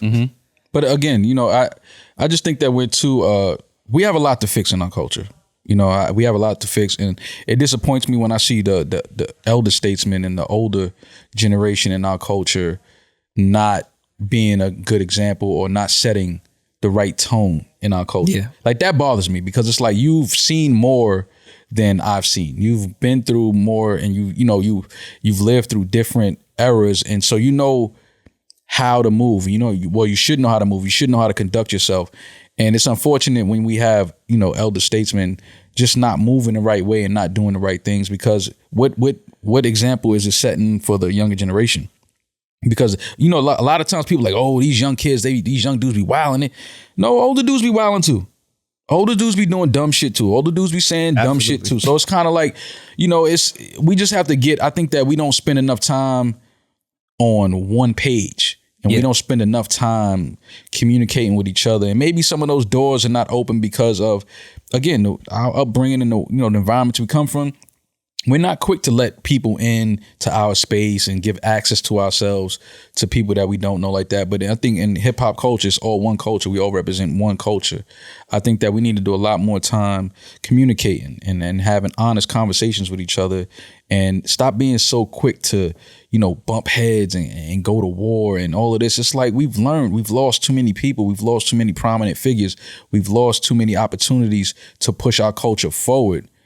And I think that we need to do something now more than ever. We have the tools, we have the information, we have the technology, we have the capital. We have so many things now that, it would be almost dumb of us to continue to do things and put energy out there that's going to keep bringing our culture backwards instead of moving us forward. Yeah. And the fact you just said the technology part, nobody got to even meet for a weekend. Get on a Zoom. That's it. We don't even have to be in the same room, but we do need to have the same conversation with each other. Yeah. I think that more importantly needs to happen. Somebody needs to set something up to where we just all sit down and, we communicate with each other and we talk to each other. We talk about what's going on. We ask for help in certain areas. That's another thing. A lot of us have information and can help each other, and we don't. You know what I mean? It's almost like you don't want to help somebody, put somebody in a position because you feel like it will put them in a better position than yourself. I never understood that. Like I'm all about, if I can help you and I think you're a good person and you're going to do right and you're going to, do the right thing with the opportunity, even if it's nothing in it for me. Most of the times it's nothing in it for me. That doesn't mean that I don't recognize that, this is going to be great for you. Yeah. Like you go here, you do that. And it's like in our culture, we want to hide our hand and not help each other and not push each other forward. And it's like, it's just unfortunate, man. It's a lot of things I sit back and I look at, and I don't speak on a lot of things because, sometimes, even now, that's another thing. We scared to speak on things because we might be canceled, or people might not fuck with us, or people might be mad at us. And it's like, no, if you feel a type of way and you feel like something is wrong and you feel like we need to fix something and we need to change some things, speak on it. Bring that shit to the forefront. Change some shit. Like, don't be afraid to make positive change. Like, it's nothing wrong.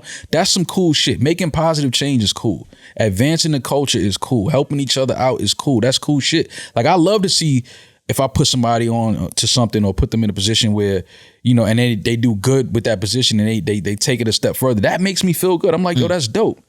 You know what I mean? Like, you took your opportunity and you made good on it. You ran with it. Like you made the best of it. Like that, to me, that's uplifting. That's like, it's not about a money thing.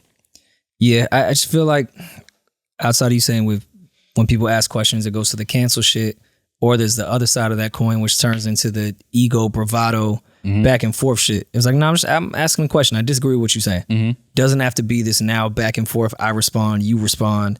Becomes an ego thing. That's what needs to be stripped from this entire thing. Because I could even see with what you're saying, that's so brilliant, of somebody really putting together an entire call or weekend or whatever, a retreat, whatever the fuck you want to call it. It's going to go into ego. Like, who the fuck said he's supposed to be the one that, I don't think he's the big homie. Yeah, but I'm going to move because of that. Like, it's you got to strip the ego from everything. Got to strip ego. That's where I think it starts. And it's a lot of our culture, but a lot of our culture is built on ego too. It's okay to look vulnerable on camera. It's okay to certain things. It's okay to ask questions. It's okay to say, yo, I don't know. It's okay to do things that we have just deemed, I guess, taboo to some degree. That's where I think it starts, stripping all of that. Yeah. Once you remove the ego, it's so much room for healthy conversation. Yeah, I agree. And that was a good tangent we went on. Yeah. Needed to be said. Especially with everything that's going on right now. Right. On to some more cool shit. Sports. Yeah, lots been happening. My Knicks looking all right. Welcome, Kimba. Knicks looking all right. Welcome, Kimba, back to New York. Welcome back. Welcome not back Knicks, to but New York. welcome home. Yeah, welcome home to New York, Kimba. I was very happy to hear that the Knicks signed Kimba, Rice High School alumni. And put a whole billboard for him up on 34th Street. Yeah. They put welcome home Melo, and shout out to Melo. I love Melo. Melo lived in Brooklyn for like 5 days. Yeah. That welcome home campaign was the craziest shit. He's from Baltimore. Yeah, like they had the whole, I ain't gonna lie, they like the whole, I'm coming home. I'm coming home. I'm like, he left the hospital and went to Baltimore. Like, I don't know if Melo ever lived in New York, but you know, we love Melo. She spent a lot of time here in New York. I love Melo. But yeah, Kimba, I'm happy for him. Me too, man. You know, it's good to see one of New York, real New York owned back in the Garden. And the Knicks look like they're making some really good moves, man. Yeah, no, it's awesome. Shout out to Julius. He signed a major deal. Fucking deserved. Jules. Yeah, he deserved it. Shout out to Jules. Who else? I've been seeing his jerseys everywhere in the city too. Julius? It'd be like little shit that makes me happy about New York City basketball. Well, he deserves it, man. Julius had a great year. I know he personally wasn't happy with his postseason performance and his playoff performance, but you know, he's a hard worker. He's a hard worker. I think that him and Kimba are going to be amazing for the city. Yeah. I think they're going to do some amazing things this year. They got a nice team around them. I like the Evan Fournier pickup. Love keeping D Rose. Oh yeah, D Rose. I forgot that the Knicks gave him another. That's amazing. I thought that was great when they signed him last year, but to see that they really locked him in for a few more years is great. The Lakers made a lot of moves. A lot of moves for the Lakers. That's my team. I'm a Laker fan. Shout out to Russell Westbrook signing a deal with the Lakers. Shout out to my boy Trev. Trev is back in LA. They got a nice thing going over there, man. The Lakers is they're trying to go after it. Then they definitely have the pieces now. I think couple shooters they need to probably go get. But other than that, they're right there in the top of the championship conversation. I mean, how many more pieces do you need? Well, I get what you're saying. But but when you're talking about championship, oh no, of course, it's drastically different. You don't take superstars. Take a team. You got to have certain pieces. A guy that can come in straight shooter.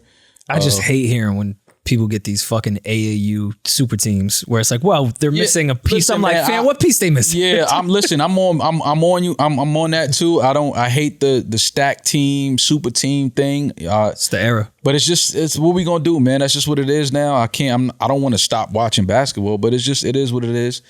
It'll be the first year I'm rooting for the Lakers just because of Melo.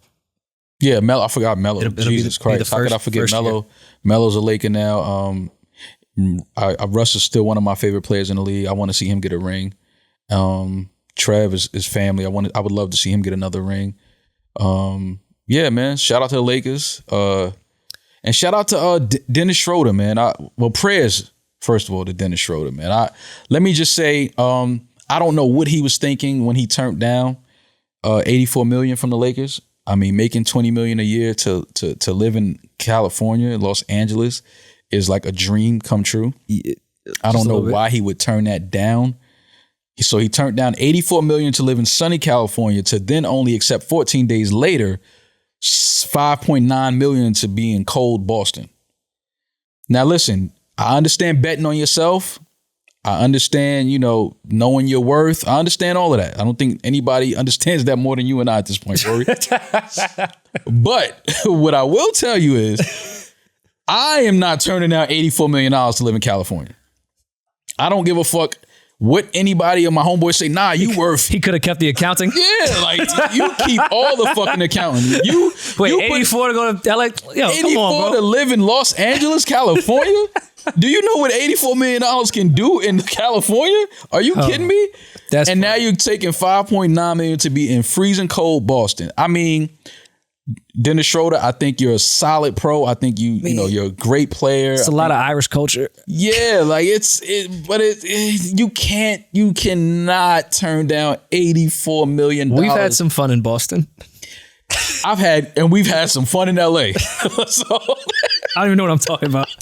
I love Boston. Don't get it twisted. I love like Boston too. I like Boston. But if we're saying city. Boston and LA, get Boston the fuck away from me. It doesn't even compare. It's not even close. You turn that $84 million to take $5 million to go to Boston. I hope he's right. It's a 1-year deal? It's a 1-year deal. I hope he's right. It could be the right deal. Listen, man, Dennis Schroder, I don't know if you'll ever hear this. I hope you do.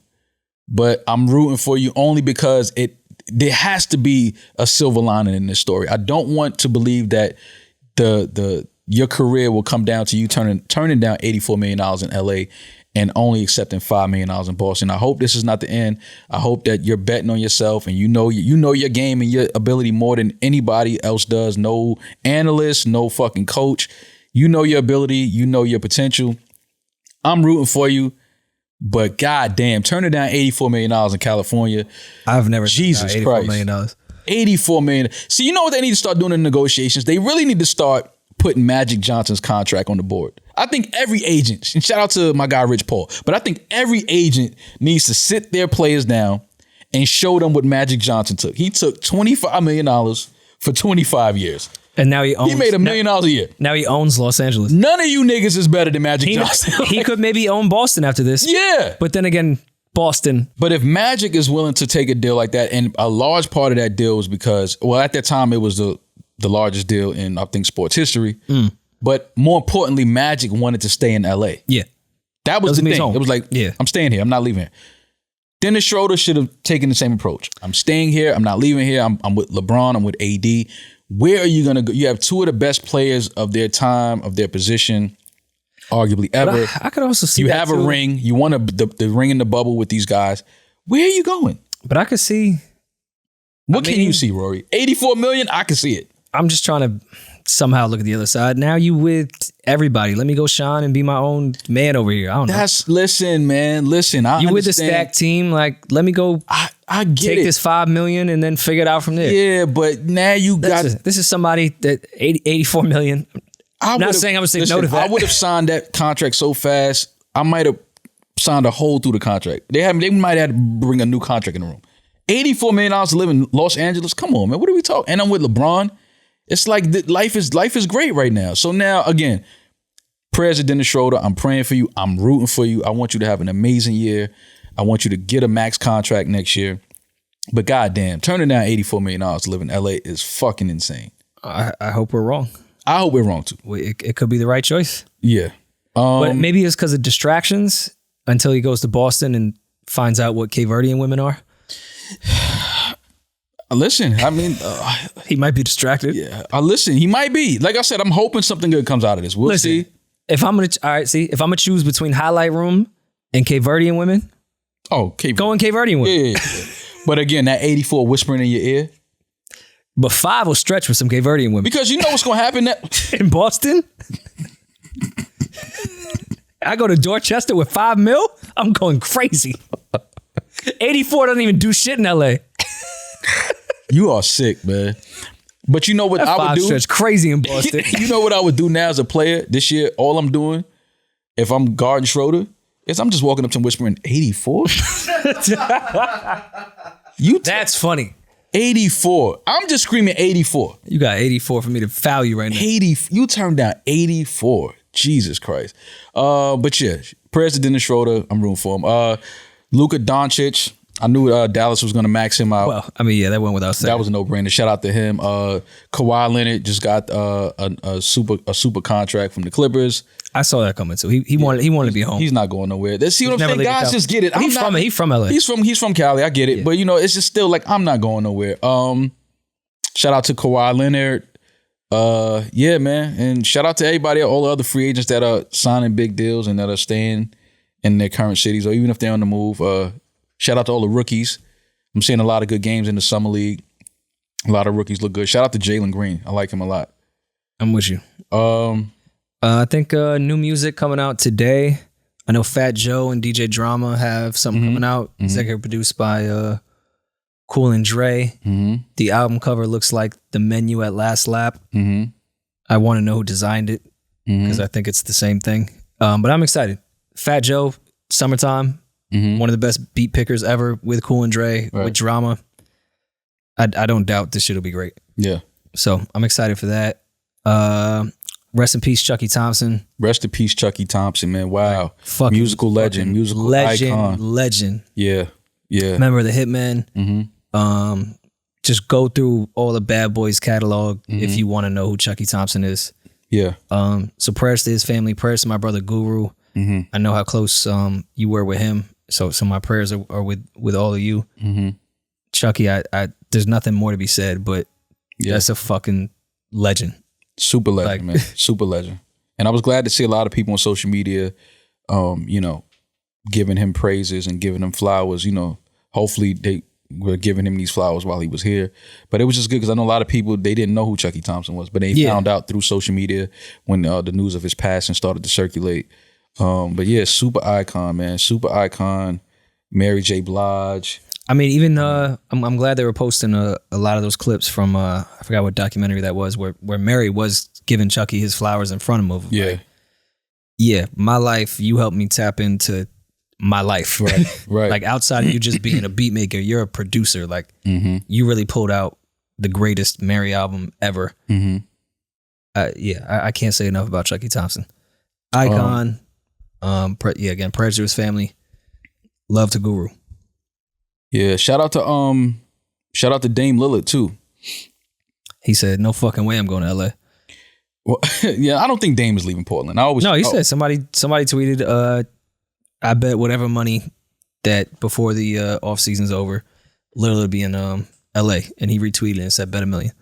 Bet $1 million. I like it. But then again, if he gets a crazy contract, maybe he could afford betting $1 million. That's true. I never thought about it like that. Dame's fourth album, different on levels the Lord allowed. I saw the video. Yeah. Yo, listen, man. I still can't believe Dame raps as well as he does. Like every time I hear a new record or I hear, it's just like he can really rap. I think he's the best rapper athlete ever. Oh, for sure. I don't think it's close. It's not a debate anymore. Like he almost rap, and I know, Dame, it's all love, but he raps so good, it's almost like if I found out he had a ghostwriter, I wouldn't even be surprised. Like, and that's how good he rap. And I know he doesn't. Yeah. I know he doesn't. But if it was to ever come out that someone is writing these lyrics, that's how good these lyrics are to me. It's like, yo, it's no way you're this good at basketball and this good at rapping. That's insane to me. If the world was, this is gonna be a weird analogy. If the world was high school, Dame reminds me of like that annoying dude at your high school. Like, you good at everything. Yeah, like you can do come everything. on, you doing. Yeah. Like, not only are you fucking captain of the basketball team, like, you fucking just annihilated the talent show. Like, come on, like, get the fuck out of here, man. Like, who are you? And you the quarterback, right? Like, exactly. Like, exactly. you were that annoying guy at high school, just good at everything. Shout out to Dame Lillard, man. Yeah. His album dropped. I'm excited for the album because I like the video they dropped. Yeah, shout out to Dame. Shout out to Team USA. And I still think Shaq kind of, you a nice rapper, but Shaq got at you. I got to keep it honest. I feel you. Shout out to Team USA. Men and women's basketball team won the gold. Yeah, shout out to KD. They was killing KD for a minute when they lost the first 2 exhibition games. They were saying. Then KD said, hold my beer. Yeah. He had to let it be known, like, fam, listen, man, we coming off of our season. People were still kind of tired. People, it's like our season just ended 2 weeks ago. So shout out to Team USA men and women's team. Shout out to Sue Bird and Diana Taurasi. I think it's their 5th gold medal.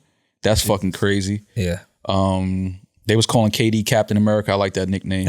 That was fire. I'm with that. Yeah, I like that. I'm with that. KD was balling up. And shout out to KD too. He signed a max with Brooklyn. He'll be in Brooklyn for at least the next 4 years. Brooklyn Lakers. And I'm thinking that they'll lock up James and Kyrie as well. Pretty soon. I see Kyrie staying. I don't know about James. It's gonna be interesting, man. New York basketball is gonna be interesting and for a few years to come, at least the next 4 years for sure.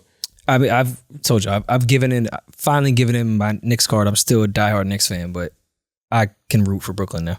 Yeah, I think it's safe. Yeah, I've been treated so poorly. I'm rooting for the Knicks too, man. I want to see Jules and Kemba play really well and make some noise in the playoffs and get out of the first round this year, which I think they have the pieces now.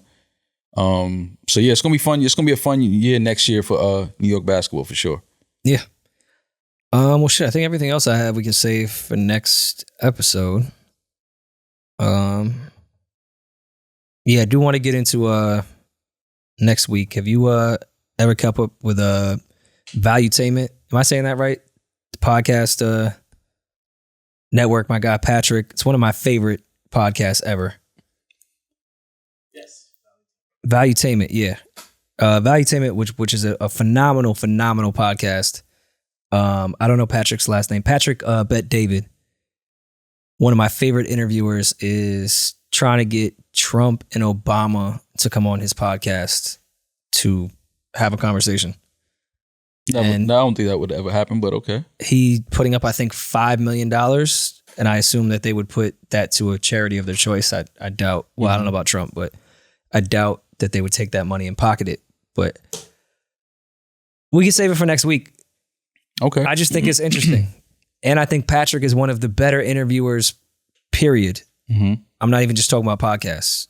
His podcast is phenomenal, and he's just an amazing interviewer. So, okay. I would like to see it. Listen, he got Sammy the Bull. Yeah. I think that's harder than getting Trump and Obama.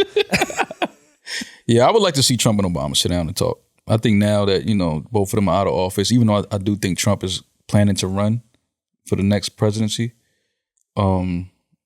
but I would love to see them sit. Why not? Like, why do we have to create these things where, they're not going to talk? Well, his biggest point of it, more so, and again, we'll get back into this next episode. He was more so saying that the debates are set up for politicians just to say bullshit. Podcasts give you the long form time where you really gotta talk. Yeah, you gotta say some shit. Like, you can't have your rehearsed. A question's coming, so tell us what you think about pro-choice, and you have your shit ready to go. Nah, we're doing the first hour of my questions, second hour of audience questions, and then the third hour of you can ask each other questions. I like it. I think that's how, even if this doesn't happen, I prefer him to run debates because he's a super intelligent dude. Yeah. I'd rather him run debates on that style once we get down to the two. Right? Of course, we can't do that with everything, but yeah, how they do debates now is pointless. It's fucking pointless. Yeah. Scripted answers and yelling over each other at this point. So we'll see where that's at. But we'll see. Yeah. We'll be back soon, and everyone have a safe weekend. Safe weekend, have fun, be safe, stream your favorite artists, listen to some music. If you're in the Northeast, hide because it's hot as fuck. Yeah, it's hot. It's gonna be hot this weekend. I think we should take a trip soon. Like a pod. We should do a pod like on a crazy ass location soon. I'm with a pod trip. Yeah, do a pod trip just to kind of change the energy a little bit. Yeah, I'm definitely with that. Do that shit on a cruise. Some shit like that. Just some different that would be shit. Super funny. Some shit like that. Parted with Carnival Cruises and just people watch on mic. Just watch people go to the buffet all day. Like, look at this one, he's back. Yeah. It's fourth meal, it's noon. Like, look at this guy. Look at this guy, he's back. He shouldn't go in the pool. Digest. Wait an hour before you go in the pool. Oh, man. All right, man. We'll be back next week. Y'all be safe. Have fun. Stay blessed. That's the Gingerbeard Man. I'm Mal. Peace.